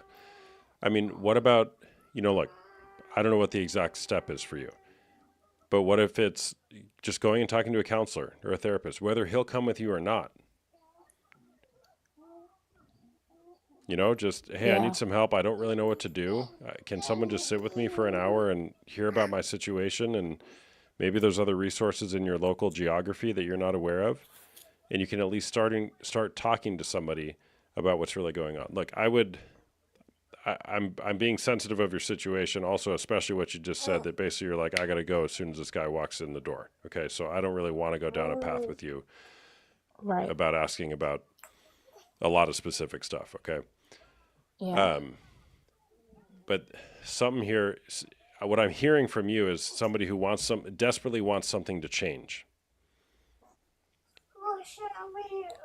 Yeah, And definitely. you said you feel like you're imprisoned. Definitely. So like just think to yourself, like what is one decision you can make tomorrow to just even look at other possibilities here? And people are saying DV in the comments a lot. I have that question as well. If that's at play, I'm not overwhelmingly hearing it is, but maybe it is. If it is, you got to be real careful about how you go about that. No, yeah, that definitely is not a thing. I guess it's more, it Okay. would be, if it's something, it would be mental. But I think that's why I'm here talking to you now, because it's like, this is like I would have never done this, Yeah. okay, prior. Yeah. So it's something in me that's changing, that's like, I'm ready to Yeah. take You want to that take a first stand for step. yourself. And look, Yeah, early on in our marriage, my wife and I, we've been married 13 years. It was terrible. It sucked for so many years. And for like every 6 months, we're like, gosh, this sucks. Why don't we need to get help? We need to see a therapist. We need to see a counselor. And we never did. We never did. And then 7 years later, I revealed to her I was cheating on her and watching porn. Now we get all the help we can get. If somebody claims that they can help me, I just say, how much? Great. Help me. But but that's the thing though, that you actually let her know, even though it was well, happening and she didn't know. I got it. The point, I'm not making the point of confessing. What I'm making the point of is, if you're feeling like you need help, go get the help. Whether he'll come with you Yeah. or not, whether he agrees to go to like a counseling session or not. Because if he's not willing to come to the table, all right, then he's being clear and honest. Yeah. So now, okay, you got to start figuring out what's next. You Right. got a But you got a bunch of but I mean, kids. this is the thing though. That's what I was saying, is let her know. To me, this is my perspective. When I have to find out what he's doing, and then I can go to him and let him know, hey, this is what's going on, and he doesn't say anything. He denies it normally, or he tries to justify it, or then I have to talk to the women, and then they tell me what happens, and then I tell him, okay, I know exactly what happened. Then he's like, oh, I'm sorry, but that's all he really gives me. I think it would be different for me if he was Yeah, like, hey, I've got a problem, this is what it is, this is what I'm doing, I need help or whatever. That would make me actually want to go to counseling. That would make me actually want to try to work this out. But it's like, you continue to keep doing it. You're doing it behind my back. You're deceiving me. You're disrespecting me. You're breaking the boundaries. You're going overboard, and you're affecting our marriage, and you're not wanting to fix your issue. And so for years, I kept thinking he's going to change, he's going to fix it. That's why I stayed, and I kept pushing and kept pushing. But like, when somebody is just repetitive and just keeps doing it and doesn't have no sympathy and respect for that person, it's like, okay, now I've been so glued for 10 years. I'm bedded myself with this person. And now I got to figure out how to get away from him, yeah. and start my life over. It sucks. It does suck. It absolutely sucks. Can I coach you hard here? Yes. All right. He's doing all of that stuff. Yes. And also, and for the last 10 years, every day you've woken up, you're still having babies with them. You're still there. Mm-hmm. You're still allowing it to happen. You're right. You're right. And I can't there's times where I feel like I say I regret those moments and I wish I would have done something differently, but I love my children. That is one of the positive things that I got out of this marriage. And I made mistakes by staying, and I beat myself up for it sometimes. But when you're in love and you love someone and you have children, you want it to work. You I want got that it. person to change, and I tried. I put my Yeah. 100% into this. Yeah. So Yeah. Well, so here's the thing. I like talking about this concept of hell no energy. Can you muster up in you this hell no energy that says, like, I won't do this anymore? For the sake of love, first of all, right? Like, is there something to salvage here? Because hell no, I'm not doing what I've been doing up until now. So Right. can we get some help? I'm serious, because the guy, when you posture at saying, "Hey, we need help. Things aren't working. Let's see a therapist," he doesn't believe that you're going to act on that, right. because you've never done it. And why not just go get? Because oftentimes we lose our sense of agency when we don't stand up for ourselves. We don't even believe that we can get the outcome that we're wanting. Right. What is the outcome that you're wanting, or that's realistic for you? I don't know. But not trying would be the greatest travesty. Right. And that is why I've lost myself in the process, because I have not tried to think about me. I've thought about the whole family, the foundation that we created. I was trying to continue that and keep that alive, but I've been by myself putting in 100%. Yeah. And it's just it's very unfortunate. Again, this is my hell no by doing this right here. I got it. You've demonstrated that here beautifully, and thank you for doing that. Yeah, but to all the people listening, because I wouldn't have done this if I didn't hear someone, speaking about what I'm speaking about right now. Porn is cheating because it is a domino effect. It starts at one place and it gravitates to another place, and that's because we live in a time frame where porn is outrageous. The way that people present themselves out here is outrageous. It's on television, it's on commercials, it's on, the radio, it's everywhere. And so when you open up that door in your marriage to giving your attention and your eyes on somebody else, it's a domino effect. You go from one place and you'll get to another, and it'll take you, and it hurts your partner. Like, regardless of the cheating aspect, it fucking hurts to know that the person that you put a ring on with and said I do to and living with is looking at someone else. And even if they don't go to the extreme of having an affair, like, you have a whole woman or a whole man that's probably less than 10 feet away from you that you're choosing to die with. Because to me, marriage is till death do us part. And if they're not doing it for you, or they're not making you happy, walk away. Don't stay and drag them through the mud and disrespect them and hurt them. When you have what you said you wanted in the beginning right in front of you. It's so crazy. It's so messed up. It's so terrible. I'm so appreciative that you have this on TikTok, because, again, there's a lot of people who get cheated on every fucking day. And there's a lot of people just like me who are stuck, or, they lose themselves in this process. And, you just need somebody to help. And if it's just talking like this, or guiding you, or giving you the resources, whatever, again, I appreciate it. So letting me say what I needed to say, thank you. You're welcome. How do you feel? You've been talking for 20 minutes. Like, how do you feel in this moment, sharing what you shared, getting it out there? Like, what's occurring for you? Instant relief, because it's been so built up inside of me. My soul has just been so numb. I've been numb.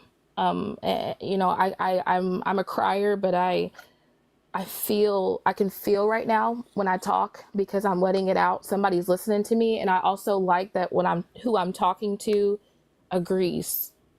Like, when you're sitting in front of somebody that you love for 10 years and you're telling them how they hurt you and make you feel, and they deny and justify, and they don't listen to you.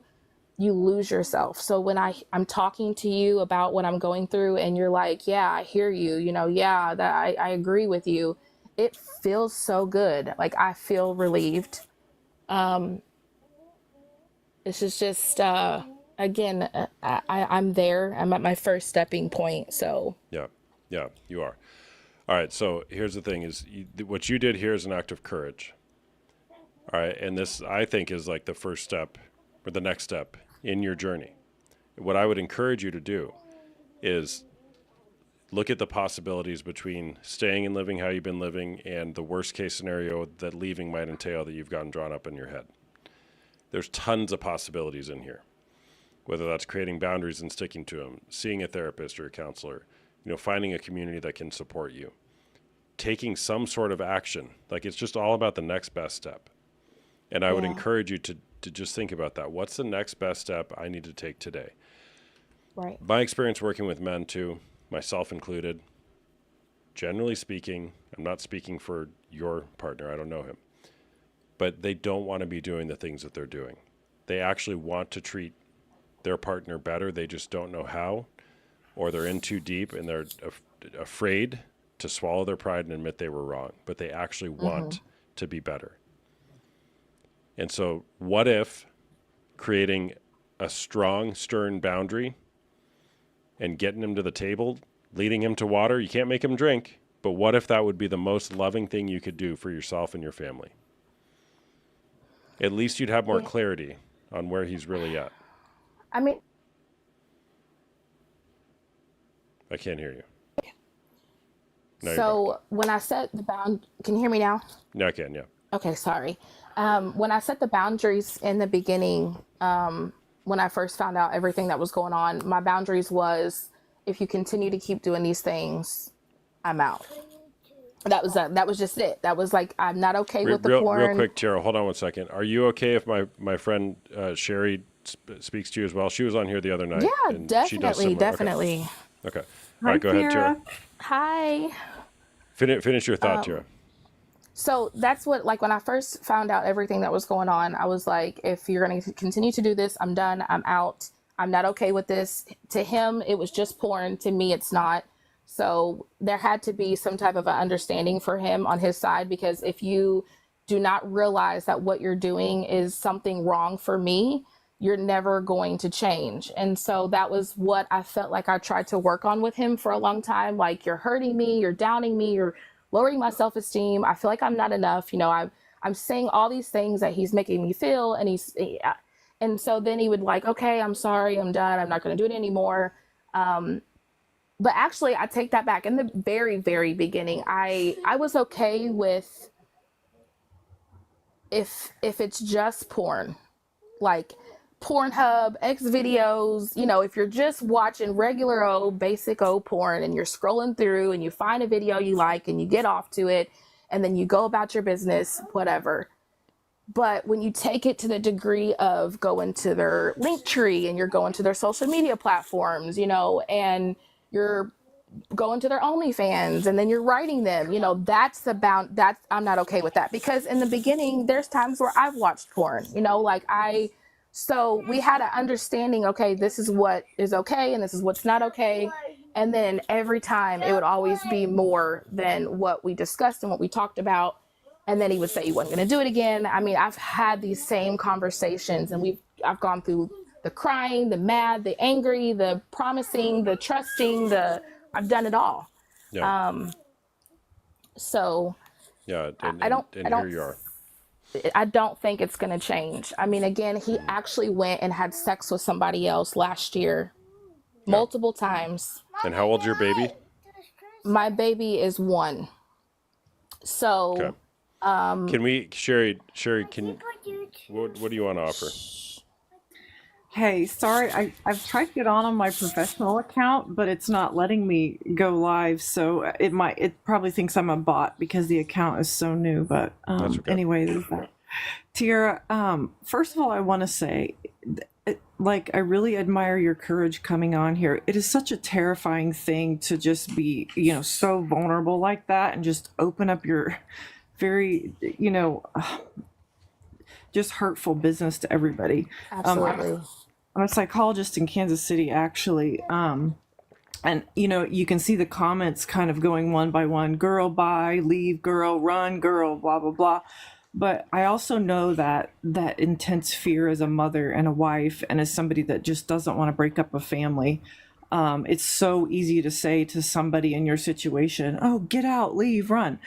And I understand their sentiment. I think that these fellow viewers are very protective of you, so I think it does come from a good place. But what I will say is, this is something that takes a lot of time and energy and effort if you're going to, start detaching this family. So it's something that has to go step by step if it's going to happen. And number one, I think it begins with you knowing your self-worth. And, and unfortunately, when you're in such an abusive relationship like this, they keep breaking you down and breaking you down and down and down until you don't know that you matter and that you have value. Right. And that's one thing I will say as a therapist. I've been a therapist, for many years, but in the helping profession for 27. And some of my patients I've been working with for, 10, 11, 12 years. And, they come in repeatedly with some of these same stories, and we just come up with a strategy to leave. But every time I'm like, no, I'm here to remind you how much you matter and how much worth you have. Right. And that's the foundation where you have to begin. And if he's torn you down so badly that you don't know what your worth is, you gotta get involved with somebody, start mobilizing your resources, get together with your tribe of women that can support you and remind you of the great things about you. And most importantly, about your courage and your strength, because that's what it's going to take at this point to escape this situation. But don't feel the pressure. You want to do this step by step if you're going to do it. But it has to start with you knowing your worth. That's the main thing I wanted to convey here. No, I really appreciate you saying that because sorry. I've lost myself for a long time. I can hear that. And it's crazy because I'm usually like when I had friends around, I would be the one to help them in their relationships and give them that value that they deserve in themselves. But it's like hard to give it to myself. I guess, again, when I started this conversation, I've gone through a lot of trauma in my life. Currently my mom isn't around. I don't know who my father is. I was raised by my grandparents, and I've had nothing but the worst relationships ever. So I've already my life began with nothing but trauma. And so when I had kids, I wanted kids so badly to try to fill the holes that I thought I could fill with having a family and children. But my goal in getting married and having kids was to never separate, and make a living and a family that I never had.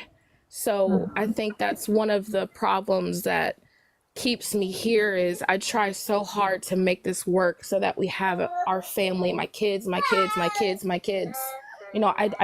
live, breathe, eat shit my kids, literally. Like I'm in this house with my kids every single day, and I want what's best for them. But what really got me going today and talking to you was I've been miserable and laying down and sleeping a lot because sleep makes me not feel anything. And my I have 3 girls and a little boy, and my oldest is 7, and she's watching everything that I do. And she came in the room, and they watch me. They watch me be in misery. They watch how I live and how I move. And I don't want them to ever go through this and not know that they have strength if they ever go through this, one day. But I don't really have anybody. I think Tira, this is going to go back to, some wounds that have been there since you were a little girl. And one of those probably is, where is my dad? because a lot of times as just young kids, we don't have an adult brain, remember, but as young kids, we start thinking like, what is wrong with me that this man didn't stick around? Oh my God, you're saying things. Mm-hmm. I feel so embarrassed right now No. because this is like, I've never had anybody talk to me. I mean, I've never, besides talking to my husband, I've never really talked about anything. So what you just said is like, I have a lot of things I need help on. Mm-hmm. Just let it out. You're doing great, Tira.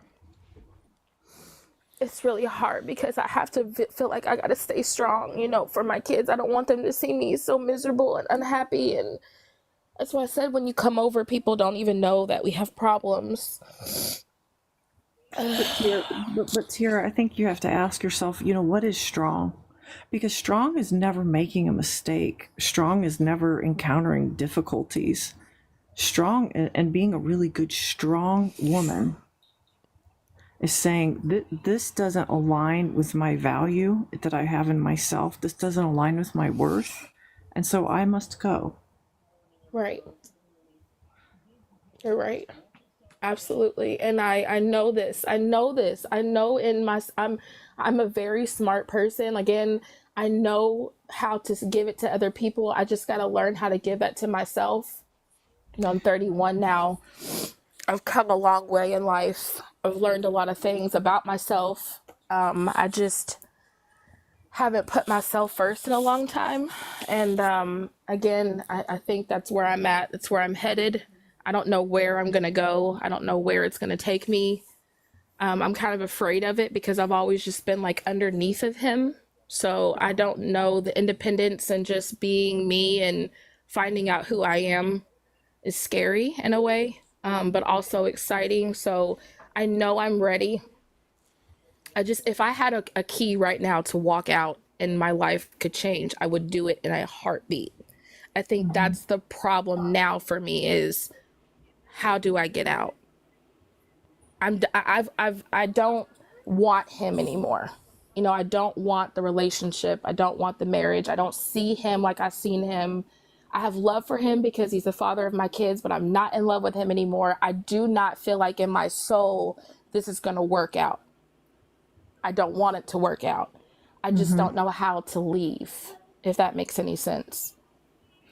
Well, I mean, that's something I think that probably working with a qualified professional could really help you with, because if he is abusive, if he does have tendencies to do something dangerous to you, you want to make sure you're ready to go, and all for lack of better terms, you want to make sure your bags are packed in the trunk and ready to go for you and the kids. I mean, I don't know much of the situation, and I don't want to assume that he's violent or aggressive, but just for safety's sake, it's always wise to have those things ready to go. Right. Birth certificates, social security numbers, or cards, and all, and those kinds of things. But this keeps escalating to other points that we probably weren't expecting. I think a lot of this will go back to you really healing that wound that's been there since you were really little. And that's the wound that allows you to say there's something wrong with me, why this man behaves the way that he does. And this started when your dad wasn't around or walked out. There's something wrong with you. And the same thing keeps repeating over and over and over. It's a script. And this is a lot of really good script work that you can do with a good qualified practitioner, is figuring out how does that script keep popping up in present day life. And you're going to notice it because that same feeling of the little girl that's sitting in her bed and doesn't understand where her dad is and what's wrong with her. It's the same one that sits on the bed now wondering what's wrong with me that my husband does these things. God, you are saying things that are so Why is it affecting me like this? Because it's been there, and this is like script work, and we all have them. This isn't just exclusive to Tierra. We all have scripts that we've had running since we were really little, and it doesn't have to be a huge trauma. It doesn't have to be an abuse. It's just a situation that comes up, and we start to formulate beliefs about the world. And then, unfortunately, because it's a kid mind that makes up that belief, it's looking for confirmation over time. And so this is probably not a comfortable situation with your husband, but it's familiar. Very, very true. So, I mean, really going forward, you have to repair those wounds that are still left from childhood.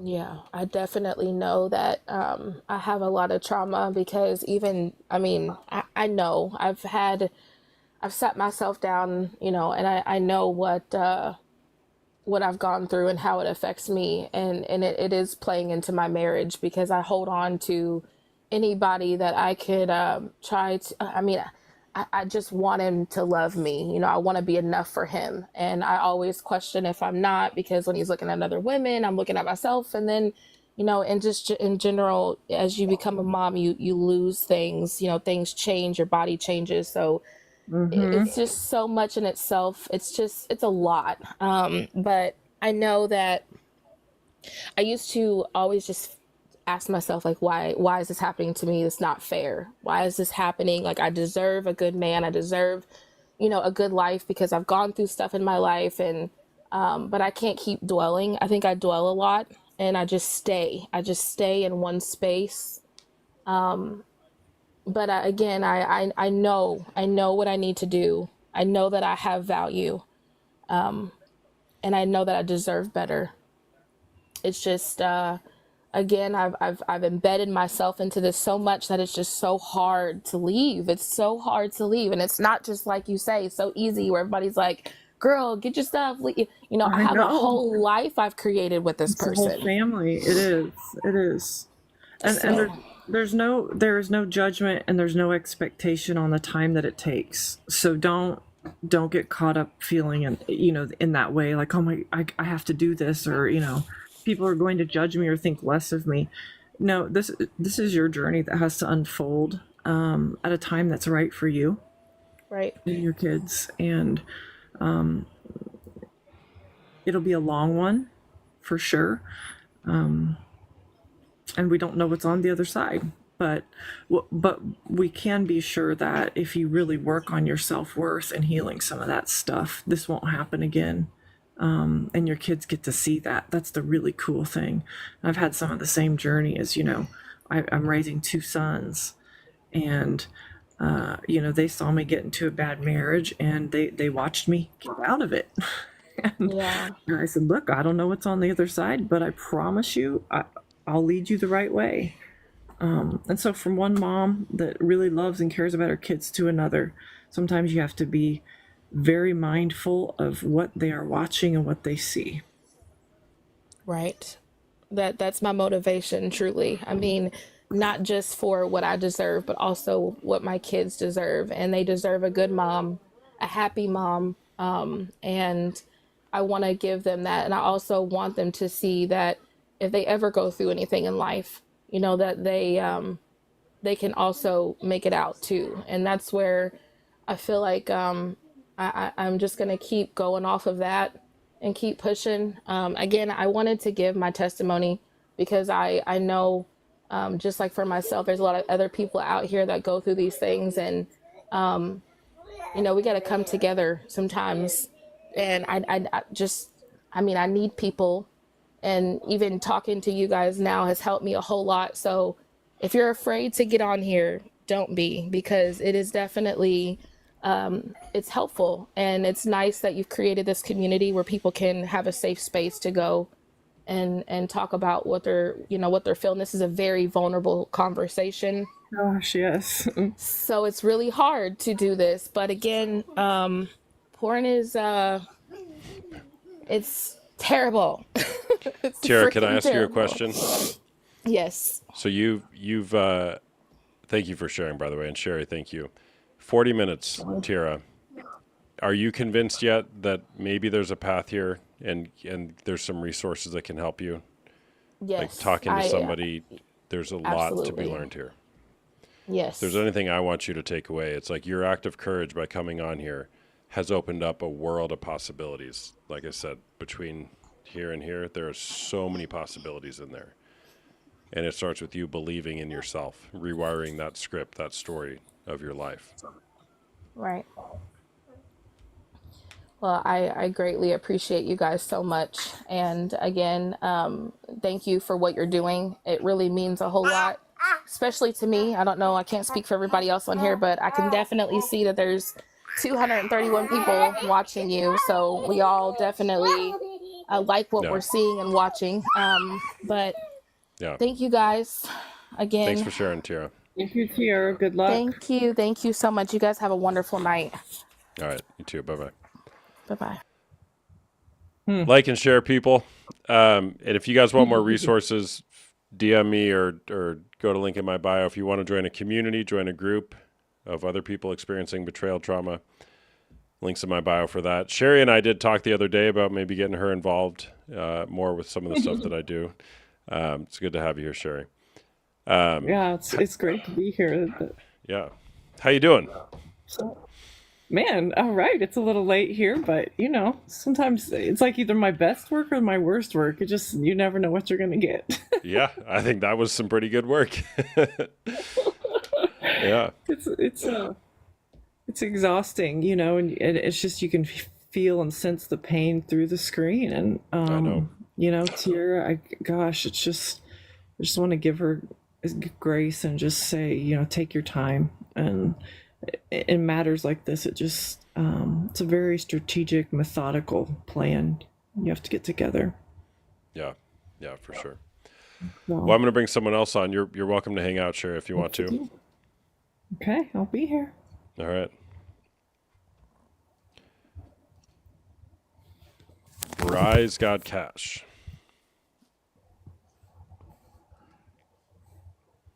Bry? No Bry.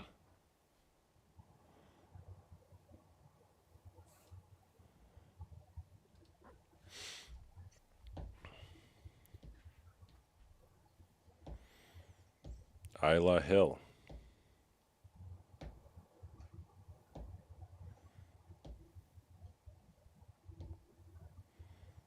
Oh my gosh, so annoying. We have a beautiful 40-minute interaction and then a bunch of people that don't show up. Such is life. Oh, here we go. Hey there, what's going on? Hi. I really didn't expect this. Like, I've been watching this for a while and You hit the request button though. What did you expect? yeah, I took a chance. I'm trying to be brave here. What's going on? First of all, I really appreciate what you're doing and it's really a good thing. Thank you. I guess I don't know where to start on here. I've been listening to people's stories. It's given me courage. And it's helped me through a lot lately. Like, I'm going through this right now. It's been kind of a thing. I'm a very damaged woman right now, and I'm trying to heal. So I'm trying to find outlets to do so. Okay. It's Well, hard to what do you- talk about. I have a great therapist. I don't talk to him about this. He's How come? amazing. I'm ashamed. I'm ashamed that I think this is like a problem maybe or a bad thing, and it has so much to do about your body and things like that. And Well, you share whatever you want, whatever you're comfortable sharing on here. But is there anything you want to share? Specific is terrific. We can't change what we don't name. right now, I'm just trying to navigate my way through like healing from trauma from corn, I guess we have to say here.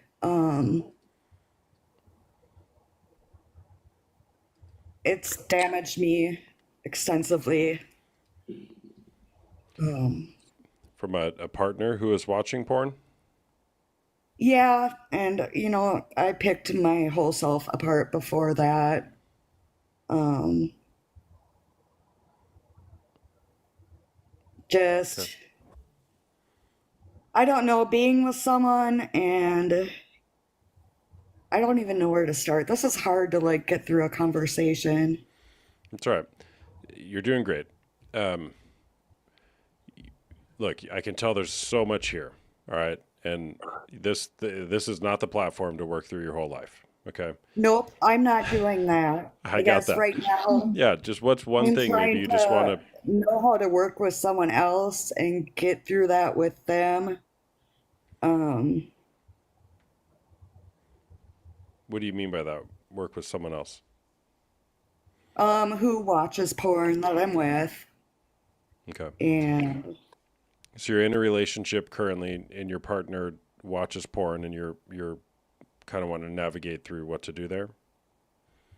yeah, yep, Okay. How long have you been in the relationship? 4 years. Okay. It wouldn't be like the first relationship that I've had to deal with that, but to me, it's gotten so like personal that it's digging me apart. It's wearing on my soul. Um, I'm obsessed about like trying to change my body somehow to conform to something I'm not. And I feel like I take it too personal. Like I sit here and think like, I'm always, there's no problems in our personal life. So I'm always like sexually, or I don't even know how to talk on here, but Okay. when I sit here and I think about like, is it cheating? And I think about this person, like I think so deep, like he has to be like watching a woman, fantasizing about being with a woman to the point where he makes himself whatever. And I take it so personal. Okay. When did you discover that your current partner was watching porn? Kind of shortly after we met, and I'm like, okay, well, he was a single guy, so whatever. Um, that type of thing. Mm-hmm. And when did you start trying to change yourself to, say, compete with the porn? How long's that been going on for? Well, I've always had like a low self esteem, like since a little girl, so I've always wanted to be something I'm not, and always really had that low self esteem, but Does your partner, does he know that you're not comfortable with this? Did I miss yeah, that? we're actively talking about it, but it like always comes down to like denial, or like it's not a thing and he finds me attractive, and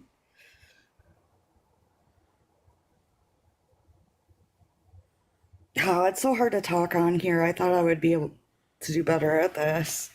What's the hard thing? Do you feel exposed? Do you feel vulnerable, or is it you don't know how to sort and organize just the story in a way that makes sense?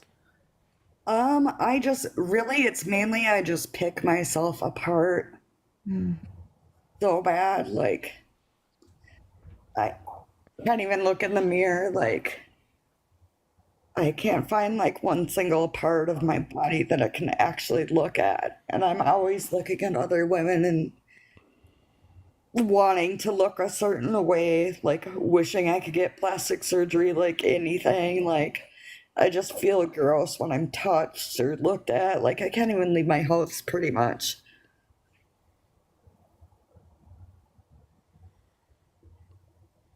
It's just made me feel really disgusting. How long have you been feeling like this? Um, this deep, like, I don't know, maybe like the last 10 years, but I've really struggled. The only time I've felt confident and I used to drink a lot. I drank, that was the only time I'd have confidence, which pretty much then I just think I was numbing my mind, so it didn't matter. But like, I even went to go eat in a restaurant the other day and I just didn't feel comfortable around humans. I just felt like I was just gross and hard to look at. Like,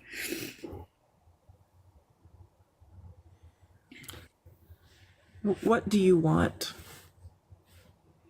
I want to heal and like maybe accept there's reasons why people watch these type of things, or like, I don't know, I just want to like myself. That's like the main goal, and forgive. And I mean, is that something you feel like you can do inside this relationship? I don't even know if it's something I can do outside of this relationship. I just feel damaged at this point. It just made me feel like on an ultimate low.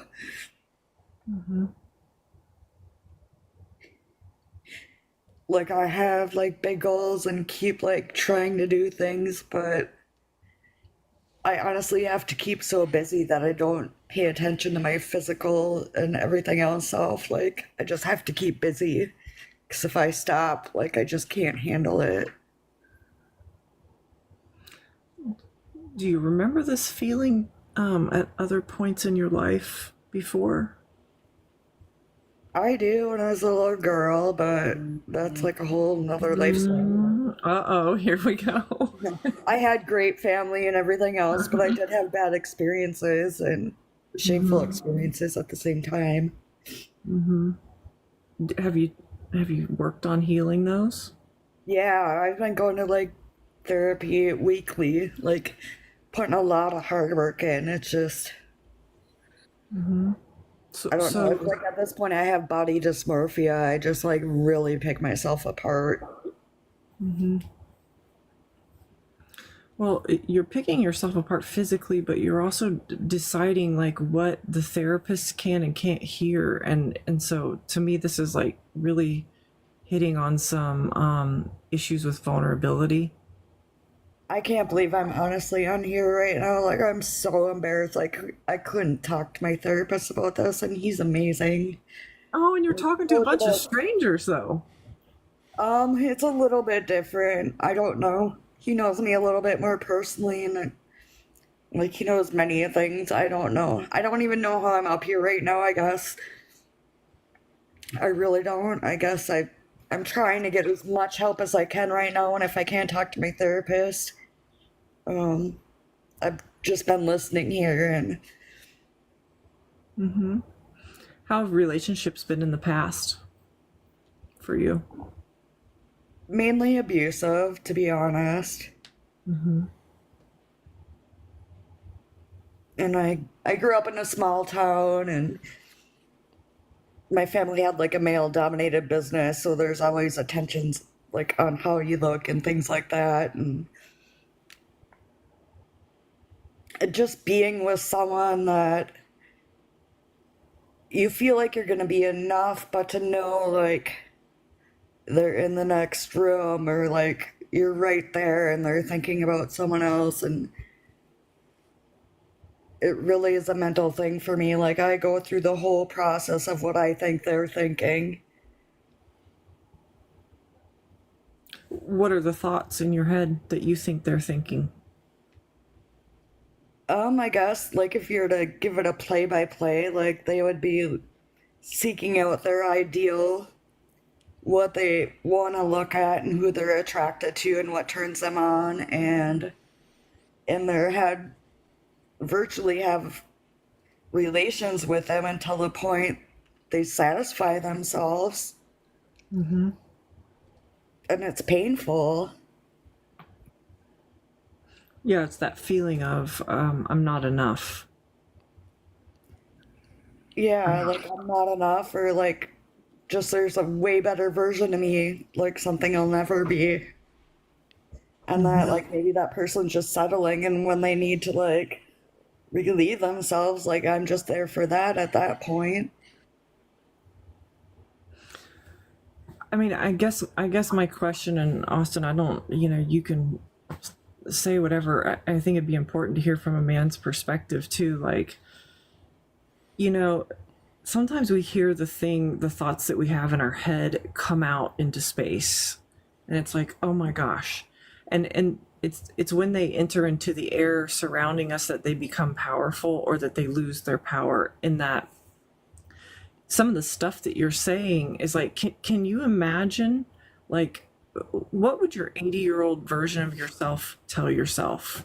Right. And the same person, though, he'll go out to the bar and come back and watch effing hot girl at bar. So it's like he's going to these places and then coming back and fantasizing about them. So what keeps you there? What keeps you in the relationship? I don't know. I have a big heart. I don't know, and I'm used to like being treated like crap, so I don't stick up for myself. Do you have a big heart for yourself? No, not at all. And I don't feel like I would be anything for anybody else. Like, obviously, if I'm not now, like, I literally could not ever go be around another man, not because of any other reason, but I just feel ugly and disgusting and not good enough. And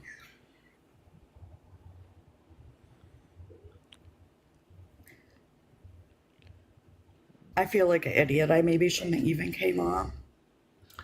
No, I think that hearing this, it's just the listener hears somebody that doesn't know their worth, and this is the same. It's a repeated issue, I think, with women that take on this type of partner. And I'm not saying like men can't get help. Obviously, Austin is a living, breathing example of that, and how you can make an about face and turn and go the other direction. It's immediately. It's not give me 10 years to get it together, or multiple affairs and X, Y, and Z. And so the listener hears somebody that doesn't know their worth again. I And definitely don't like myself, so that's why it's like maybe an affirmation or something makes me feel better from other people. Really doesn't for most people, but I guess maybe in this situation, I guess just I mean, the act of them watching that just really drives my self-worth down even more. I don't think I've ever had self-worth. for sure. And that's the point, is like, for a partner to be involved in a long-term relationship where there's repeated abuse issues like this, the only person that's going to accept that is somebody with low self-worth. I'm not saying this to make shame Oh, worse I for do you. have low self-worth. That's really low. I know, and that's what I'm saying, is like, my hope for you is that you can really be honest and open with your therapist and start to discover, where did this begin? I know you're saying, my childhood was okay, but there were some traumas that you suffered, for sure. That can cause the low self-worth. So can what this man continues to do to you, but he can only do it if you allow it. And so this would be a very long journey for you to start really working on rebuilding that self-worth. What are the great things about you? What are the great things you've done in the world so far?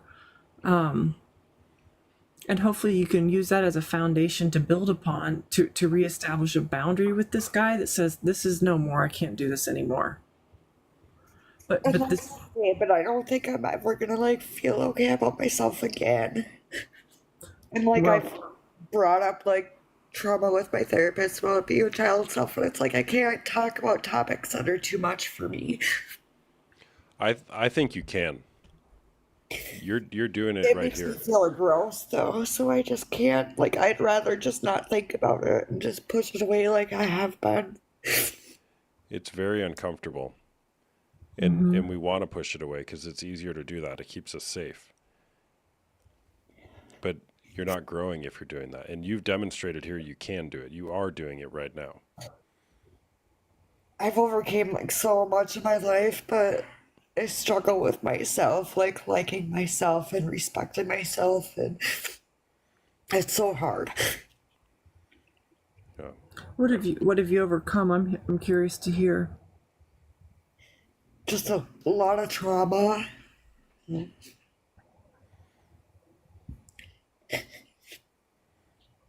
A lot of trauma. I found my father in the woods and his body was wore away and like his eyes were eaten out, things like that. Just a lot of loss. Abused by a family member.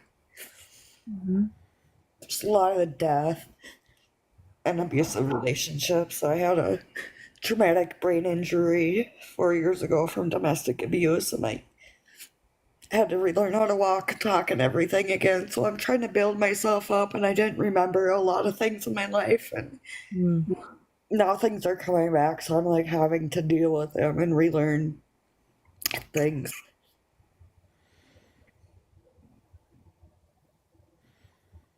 You've overcome a lot. Mm-hmm.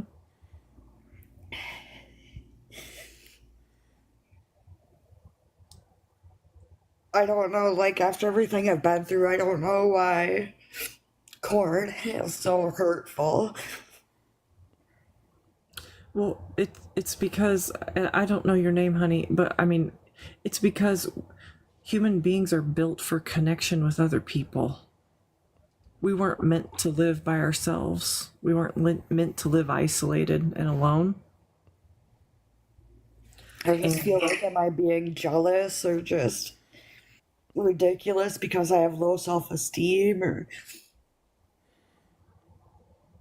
but I'm trying to stick up for myself and work through this with this person, and even told this person like I want to work through it. Just like I asked for answers, like why, or like can you tell me like why, what's going on, why did this happen, so we can work through it. And I just get made to feel kind of like an idiot, but not so much on. Have you dove into your specific traumas with your therapist? Yeah, yeah. I've been working really hard on it. Good. I bet it's also hard with the traumatic brain injury. You know, I think it's a lot of deep work on a brain that probably gets tired really quickly. It's a lot better. Like I literally couldn't even remember my whole family or anything. It was like a lot of pain and a lot of just physical speech therapy and everything else. Can I just check in with you? How are you feeling? You've been talking for about 20 minutes here, and I know it took a lot of courage to do that. No. I just want to check in. How are you? Like, how are you doing? I'm just having tears, but I probably need to have tears. I've been working 6-10 hour days, so I haven't had a lot of time to actually just decompress either with all these feelings. Yeah. What do you do? I have a remote job with a company around Michigan, Minnesota, Wisconsin, and Iowa. Okay. I take care of people all day long and all night, so make sure people.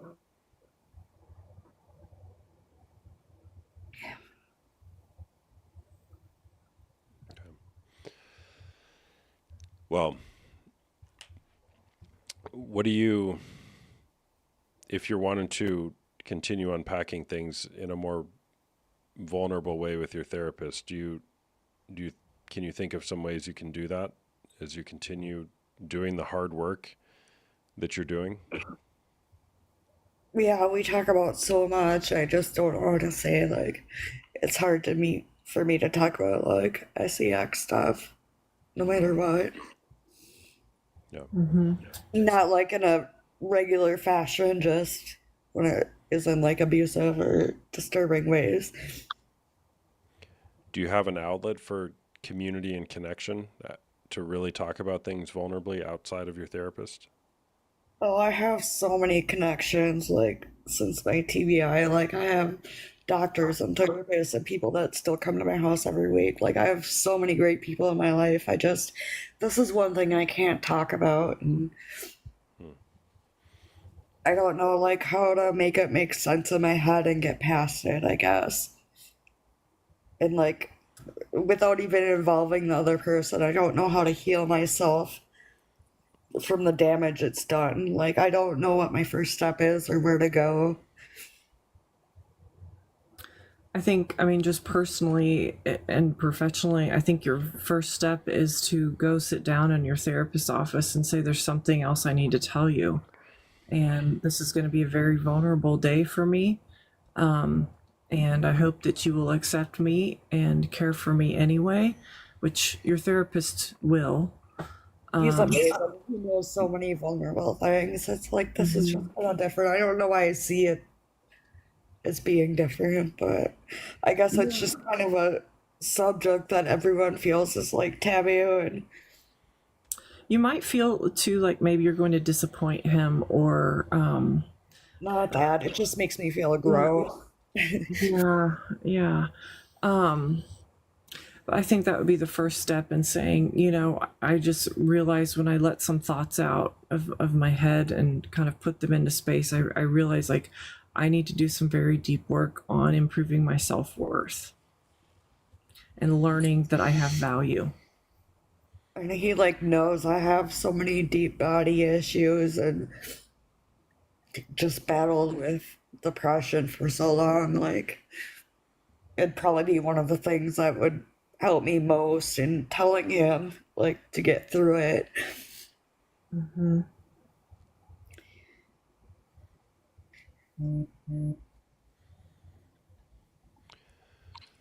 Well, you got a lot of strength. I'm so What you've been embarrassed right through. now. I feel like an idiot.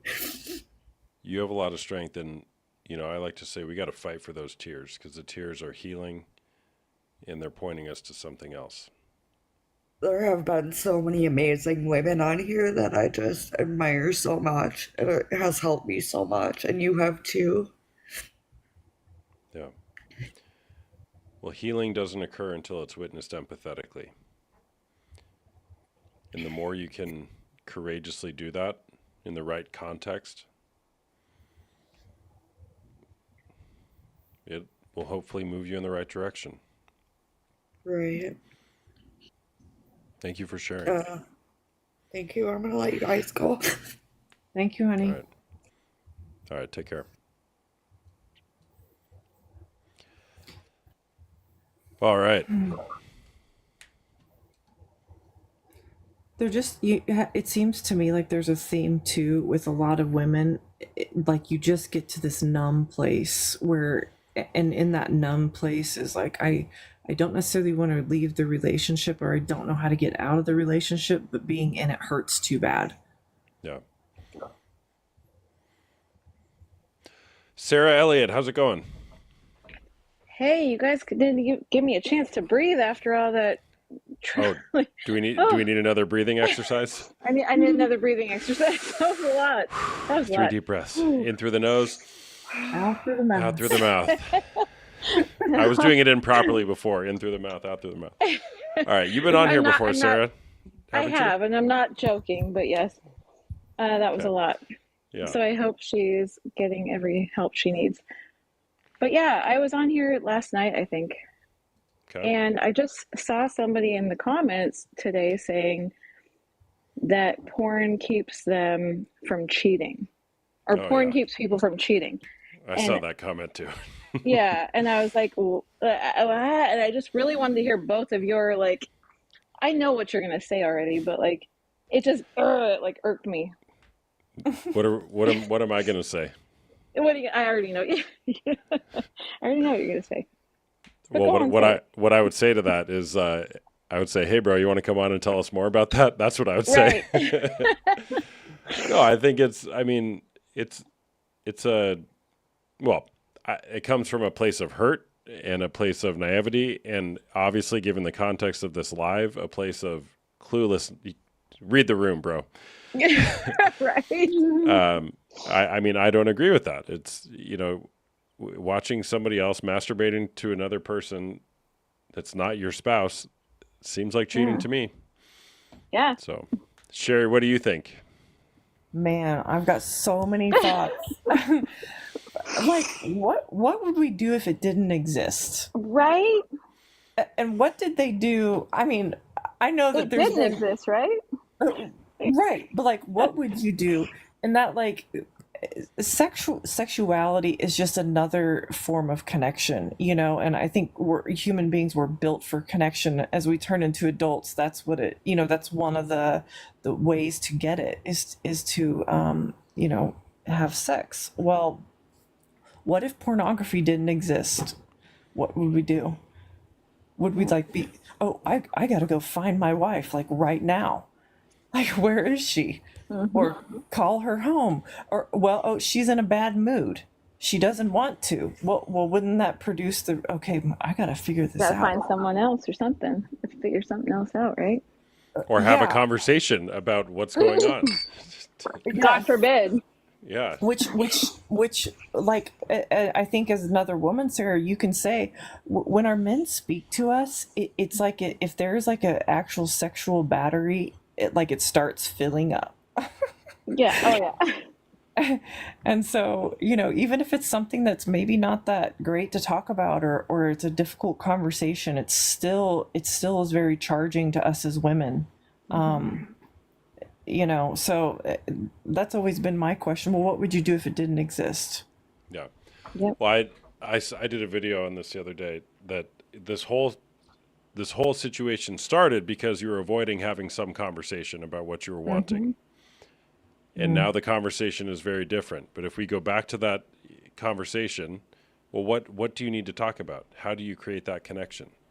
How do you work through it? It's just, yeah, it's, I mean, we can go on here for hours, Sarah. You opened that can of worms. Sorry. No, it's great. I was so triggered by that comment. I was like, what the hell? Yeah, I let that one go by because one of those people was talking and it wasn't worth the time. But if the person is still there who said, Well, yeah, could you please tell us? porn leads to cheating, yeah, I'd love to have you on here Yeah. and chat more. Or porn prevents them from cheating. Like, Yeah, Oh, porn yeah, prevents- porn prevents them. Porn from prevents cheating. them from cheating. Yeah, yeah. Yes. Sarah, how are you doing? I don't remember exactly what we talked about the other day, but how are you doing? Yeah, no worries. I mean, I'm doing okay. I just last night, I think it was last night, I told you like my husband had used porn prior. He tells me he stopped. I told you I have trust issues with that, right? Like, because how do you know? What are you gonna watch them in the bathroom every second, every place they go? Like, if that's what you need, yep. that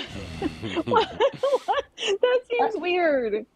Well, here's the thing, and you know, I guess I think about trust as like a five-legged stool, if you will. Okay. Like, so trust is the top part, okay? And if the what are the five legs? In my opinion, and it might be different for other people. The five legs would be number one, respect. Yes. If I can see that he respects me and the relationship, we're working on it. Next would probably be self-discipline and integrity. And they're kind of like just a smidge different. You know, integrity implies that there's a little bit of a moral component to it, I think. Yeah. But if he can practice self-discipline and he's a man of his word, I feel like I'm gaining trust. But how do I know if he's practicing self-discipline if I'm not witnessing it? Well, that's why I was saying watch him. No. Well, one way also is you make specific requests. Mm-hmm. And then Okay. and then now you know, like in my wife, request has become a 4-letter word in our house. She hates it. Be like, do you have a request of me? And I'll ask her to make a request of me as well. Because now we know, like if she requests something of me and I say yes, well, now I'm on the hook, That's it, yeah. right? But if it's just like, if there's not something that binds it to an agreement, well, then how do we know if you broke trust there? I think you can see it in other ways too. You know, I watch a lot. Like, does he do what he says he's going to do? And discipline too is doing the right thing when you really don't want to. So sometimes it's in just the little interactions and the smaller things. But if you've been victimized, I think you have every right to say, I need to see plenty of examples of, and that's another leg of the table, is observable action. Because it doesn't matter if all these things exist, but you can't see them with your eyes. Right. So, But so what if he's doing all these great things in other aspects, every aspect, but you don't visibly, like, there are times, like, how can you know for sure that he's not doing the porn? You know, I can't watch him 24/7, and that doesn't feel like healthy. I don't want to be watching someone 24/7. what would be reasonable then? I don't want to watch somebody ever. Like, that's weird. I just want to be. I don't know how to do I'm working through trusting you again situation. Well, I mean, ideally it would get to that point where you don't have to look at anything or second guess or get confirmation.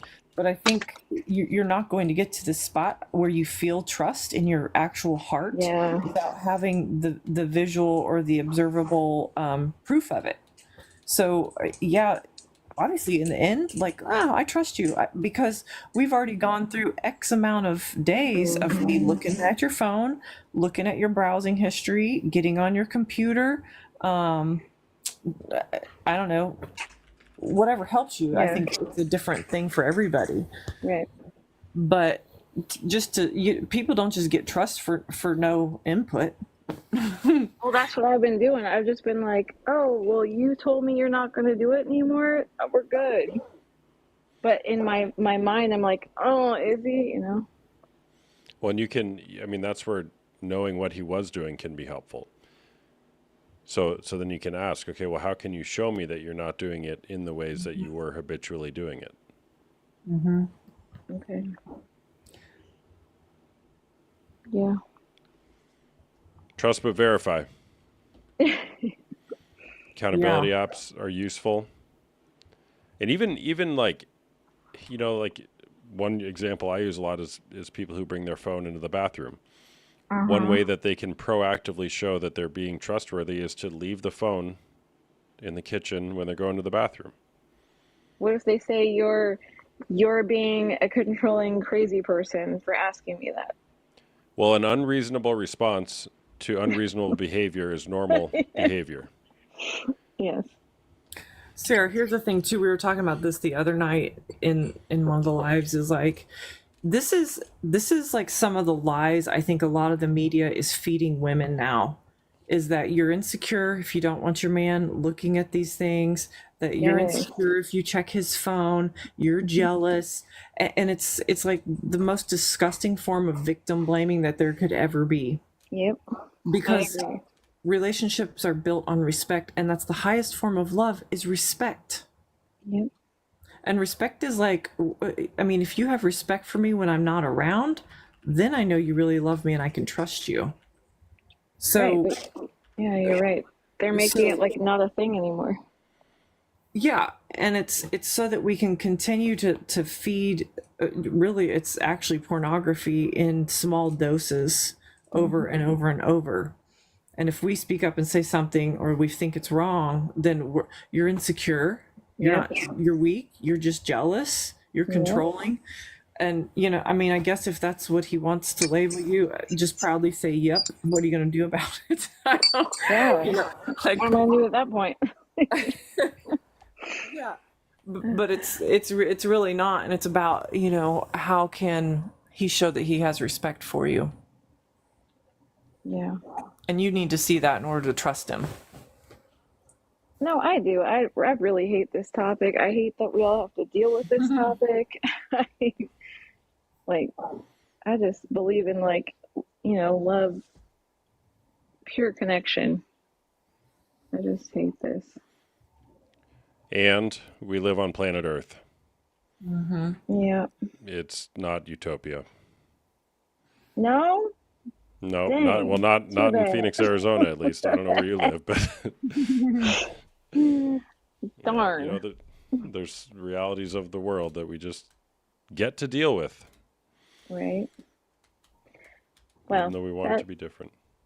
Yeah, that was all I wanted to say. I didn't mean to take your guys' time, but I couldn't pass by that comment without saying something. I'm glad you did. Ah! Thanks for sharing. Yeah, talk to you guys soon. All right, see ya. All right, I'm going to take one more on here, and then I'm going to wrap it up. So, Alicia, I've seen you all over the comments in a great way, so I'll bring you on here.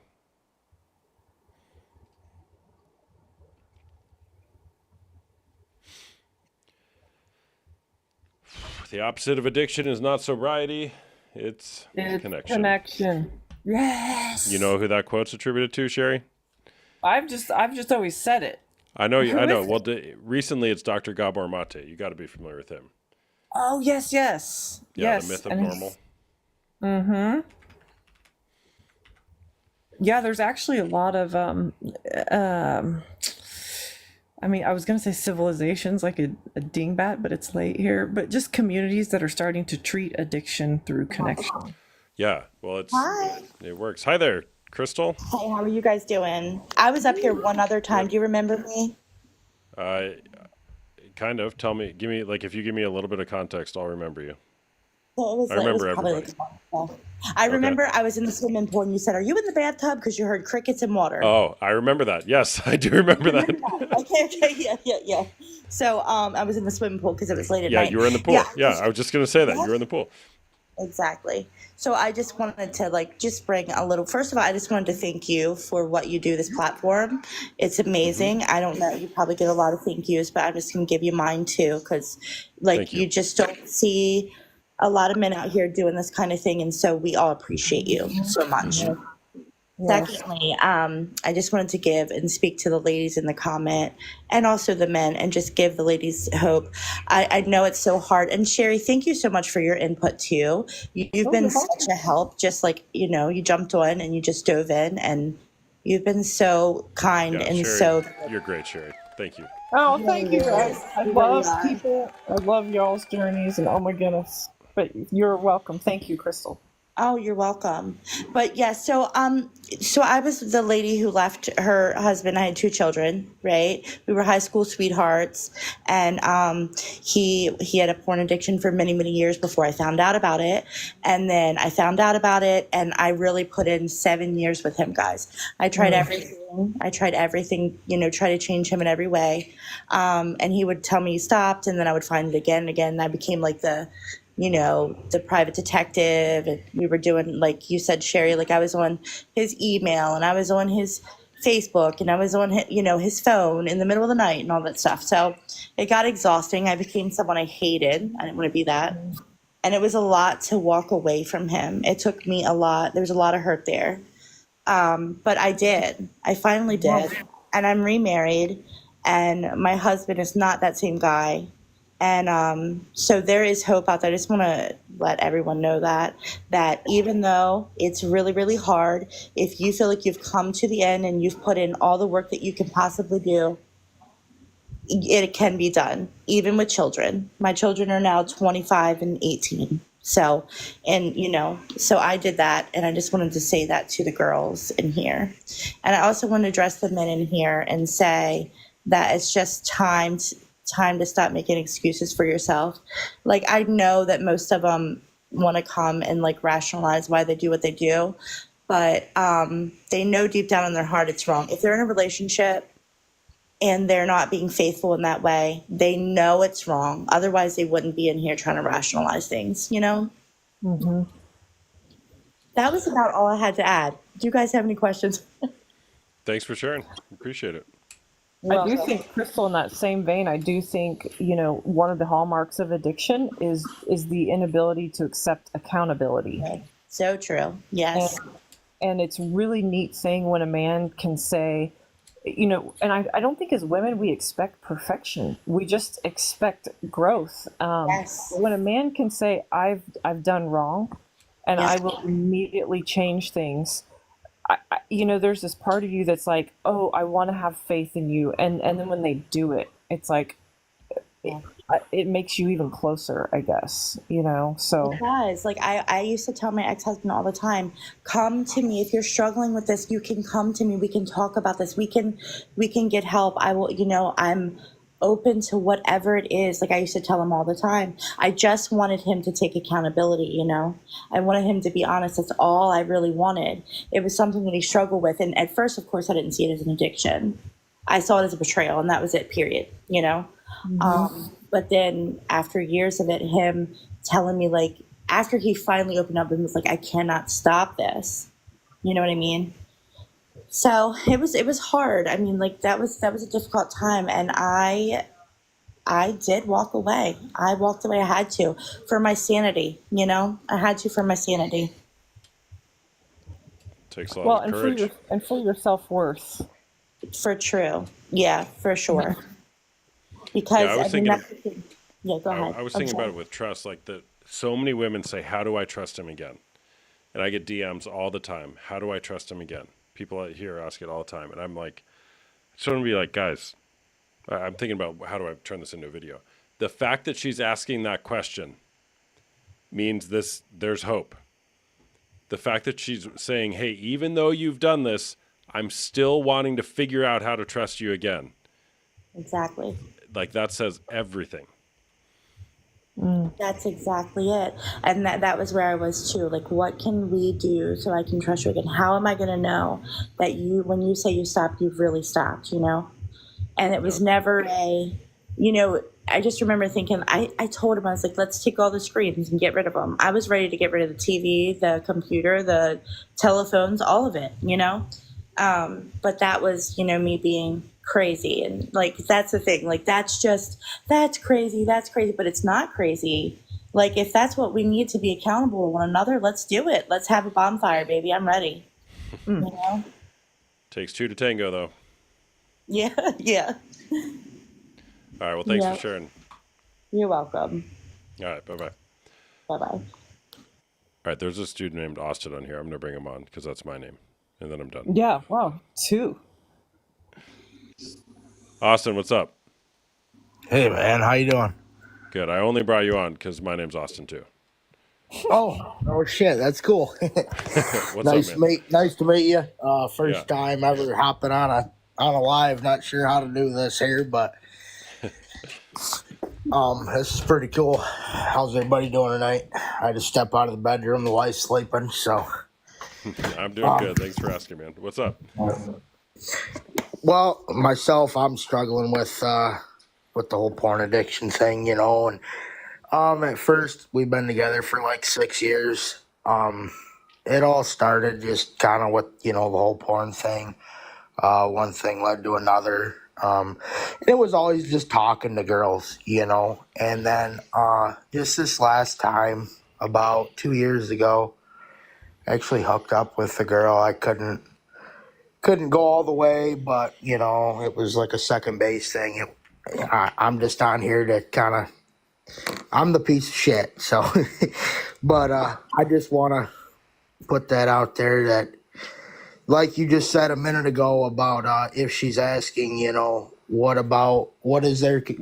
can I do to trust you again? And she's always saying that, and that's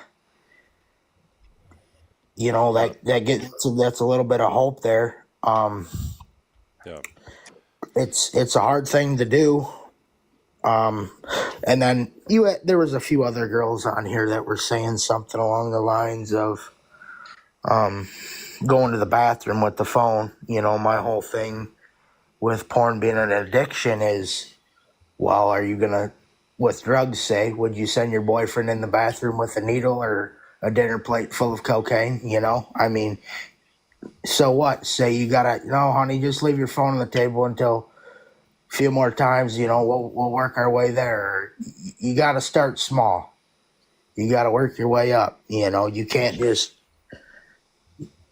just give a drug addict a bowl and say, yeah, go to the bathroom. You know what I mean? Or you get what I'm putting there. I got you. Yeah, thanks for sharing, man. It takes a lot of courage to do that. Does your wife know about this stuff? Oh, 100%. Okay. All right. How long has it been going on for?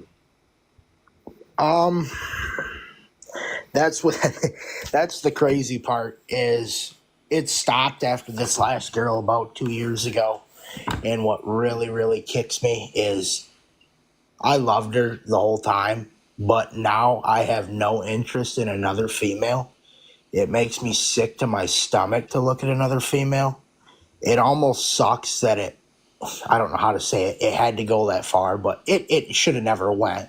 But it took me to go that far to never, ever want to do that again with another female or look at another female in a sexual way, ever. Yeah. Are you guys doing anything to work on your relationship? Um, we have our ups and downs still, but to work on, I've offered to go to the whole counseling thing. Um, I had a pretty rough upbringing. I'm not a big fan on it. I was a guinea pig, as a child, and I've kind of formed an opinion on it. I On just what? feel as on the whole therapy thing, sometimes I just, it's kind of hard to talk about, with what happened with my real dad and the domestic and the sexual abuse for years and years. And after I got out of that, I went through therapy and nothing's ever, I mean, I've gotten better, don't get me wrong. But you look at all these other people and it's just, how do I get there? What do I got to do to get there? You always got to keep it 100 and keep going and keep pushing. But then you get to where when is enough is enough. Yeah. I mean, so back on the topic of the whole porn thing, yes, it is cheating in my mind because there would be times that I would pleasure myself to it. It felt great or whatever, but the minute I was done, I felt like crap about it. And then later that night, or even a couple nights later, we'd be laying in bed and one thing would go to the next, and there I am, sitting soft as a pillow. Have no interest in it.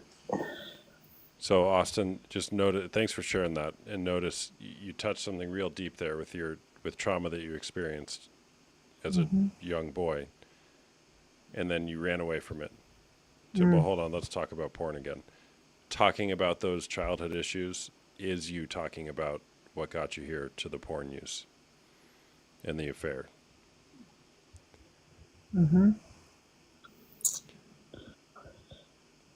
Yeah. It's pretty deep. I mean, I kind of wanted to come on as a male perspective of the opposite side of, the girls that or even, what was it, Alan or Jesse that was getting it done to him too. It's just kind of come on as me being a bad guy. You're not a bad guy. You had some bad things happen to you, and you've done some bad things. Welcome to life. What do you want to be different? I'm not gonna lie. I still, kind of struggle with. I've done, drugs. I've been an alcoholic, to suffer with the pain and whatever the bullshit. And I've given all that up. I've given up chewing tobacco, everything. But I can give up porn for weeks on end, months on end, and then we'll get in a little fight, and it's just a petty little F you, and I'm going to go burn one out. And then it's just right down the rabbit hole. Here we are again. But it never leads again to wanting to talk to other women again. It doesn't lead to that. It's just the quick get off. I'm done with it. Yeah. It sounds a little bit, Austin, like you're bringing up some attachment issues or styles, if you will. And, I don't know how you've looked at that in therapy at all, but attachment styles are something that they're often rooted in childhood. And if you've suffered any traumatic issues as a young boy, you might find yourself doing things to just self-soothe as an Right. adult when you feel like you know your attachment to your attachment figure is threatened.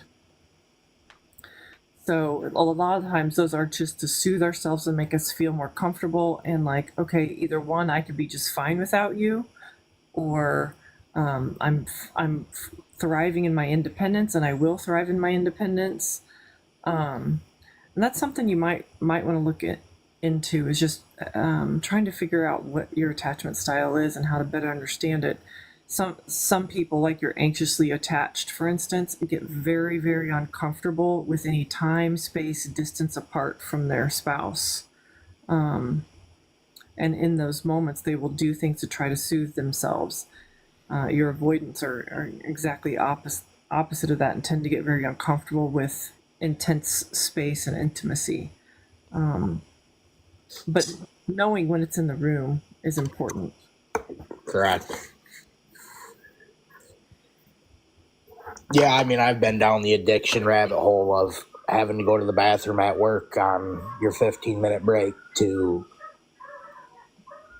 whatever, go to the bathroom or go sit out in the truck or hell, even in school, go to the bathroom and multiple times a day. It's just bad for the brain. It really is, guys. I just hope everybody else in this chat can just kind of see as the other side that it really doesn't benefit anything. It's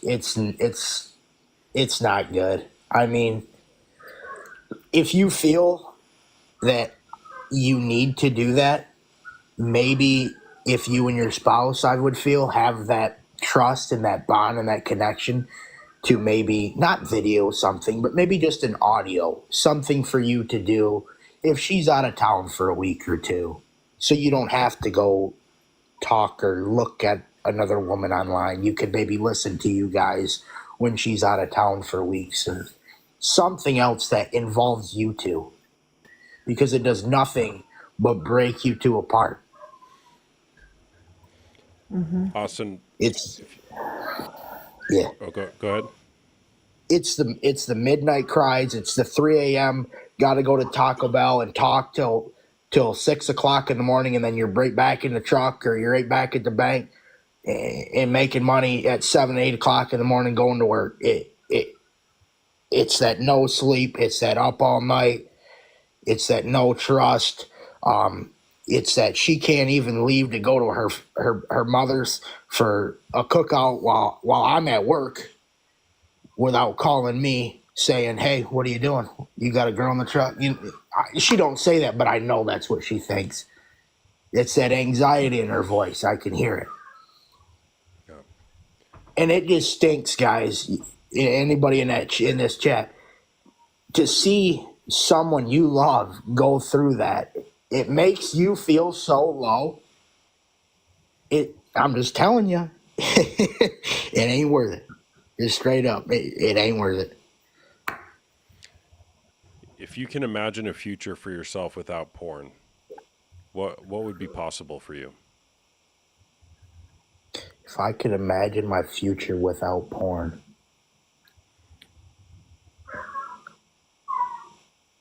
I mean, it's hard. Don't get me wrong. I can do it.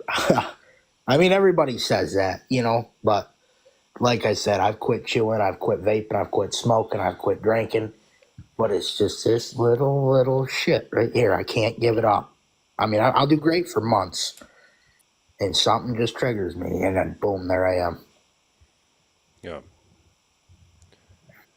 Well, there's a reason why you're going back to it. There's always a reason. Oh, I agree. Yeah. And that's what needs to be explored to really find freedom from it. We have a lot in common because both of our names are Austin. I used to say, Austin, my mom died when I was 5 and it hasn't affected me. Any good therapist or any person with any amount of empathy would be like, well, that's bullshit. There's a story there. And for me, that's what started me on the journey, was realizing, oh shit, I actually have childhood trauma that needs to be addressed. And I was the same way as you, man. I didn't want to see a therapist or talk to anybody about my problems or my feelings. But that's the path forward out of this. There's nothing wrong with you. There's something All right. keeping you in this. Oh, I could see it. Yeah. Yeah. I just wish there was a way to go back to like the 1900s. It's just the way technology is and people's minds have formed. You know, I get it. I'm only 29 years old, but it's so easy. Snap a finger. You go on Tinder or whatever, get you some for the night, and you're good. Yeah. It's sad how it's come this far so fast. It really is. You know, I like flushing toilets too, though. There were things in the 1900s that lacked. Oh, that's funny. Electricity is pretty good. Beautiful Yeah, thing. man.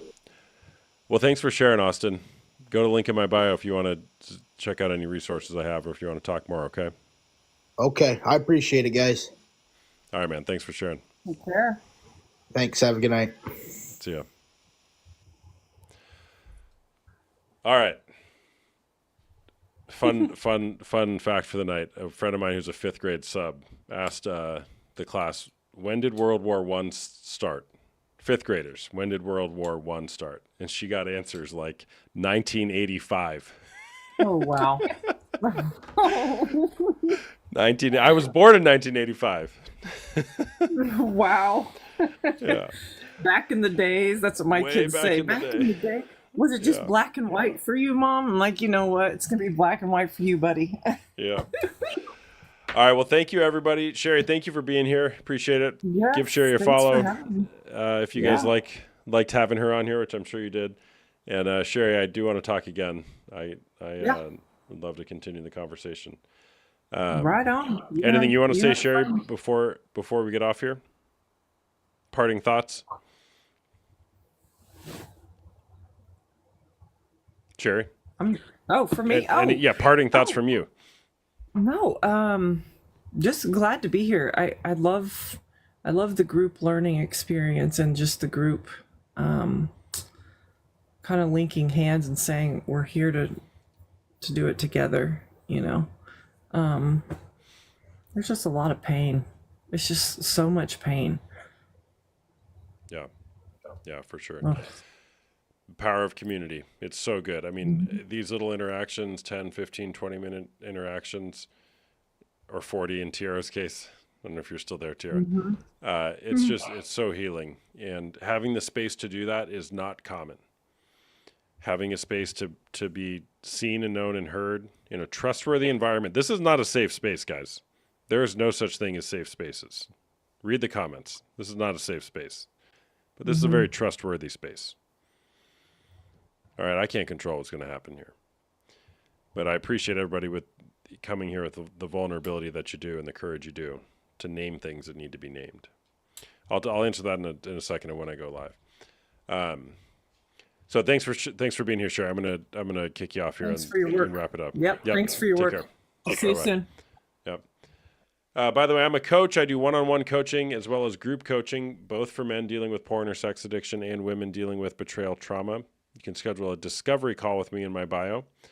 If you want to talk more, talk about your situation, and maybe get some direction on what the next best step is for you. I don't know the next best step, but maybe I can help you discover what that is. I have groups for women who are experiencing betrayal trauma. We meet on Tuesday evenings at 8:30 p.m. Eastern time, and that's a private Zoom call. It's $99 a month. It's an hour and 15-minute call once a week, and it is a great place to heal in community. Those groups are led by myself and other female contributors. Maybe Sherry will be one someday. And it's a great place where people are in different stages of the journey, but we can really be with each other in our stories. I also have groups for men dealing with porn or sex addiction or unwanted sexual behavior. We meet on Tuesday nights at 10 p.m. Eastern or Wednesdays at 3 p.m. Eastern. And again, those are $99 a month as well. And then my one-on-one coaching is more of a deep dive. Let's get into your story on a deep level. So if you're interested in that, you can go to the link in my bio, sign up for that, or do a discovery call, and we can go from there.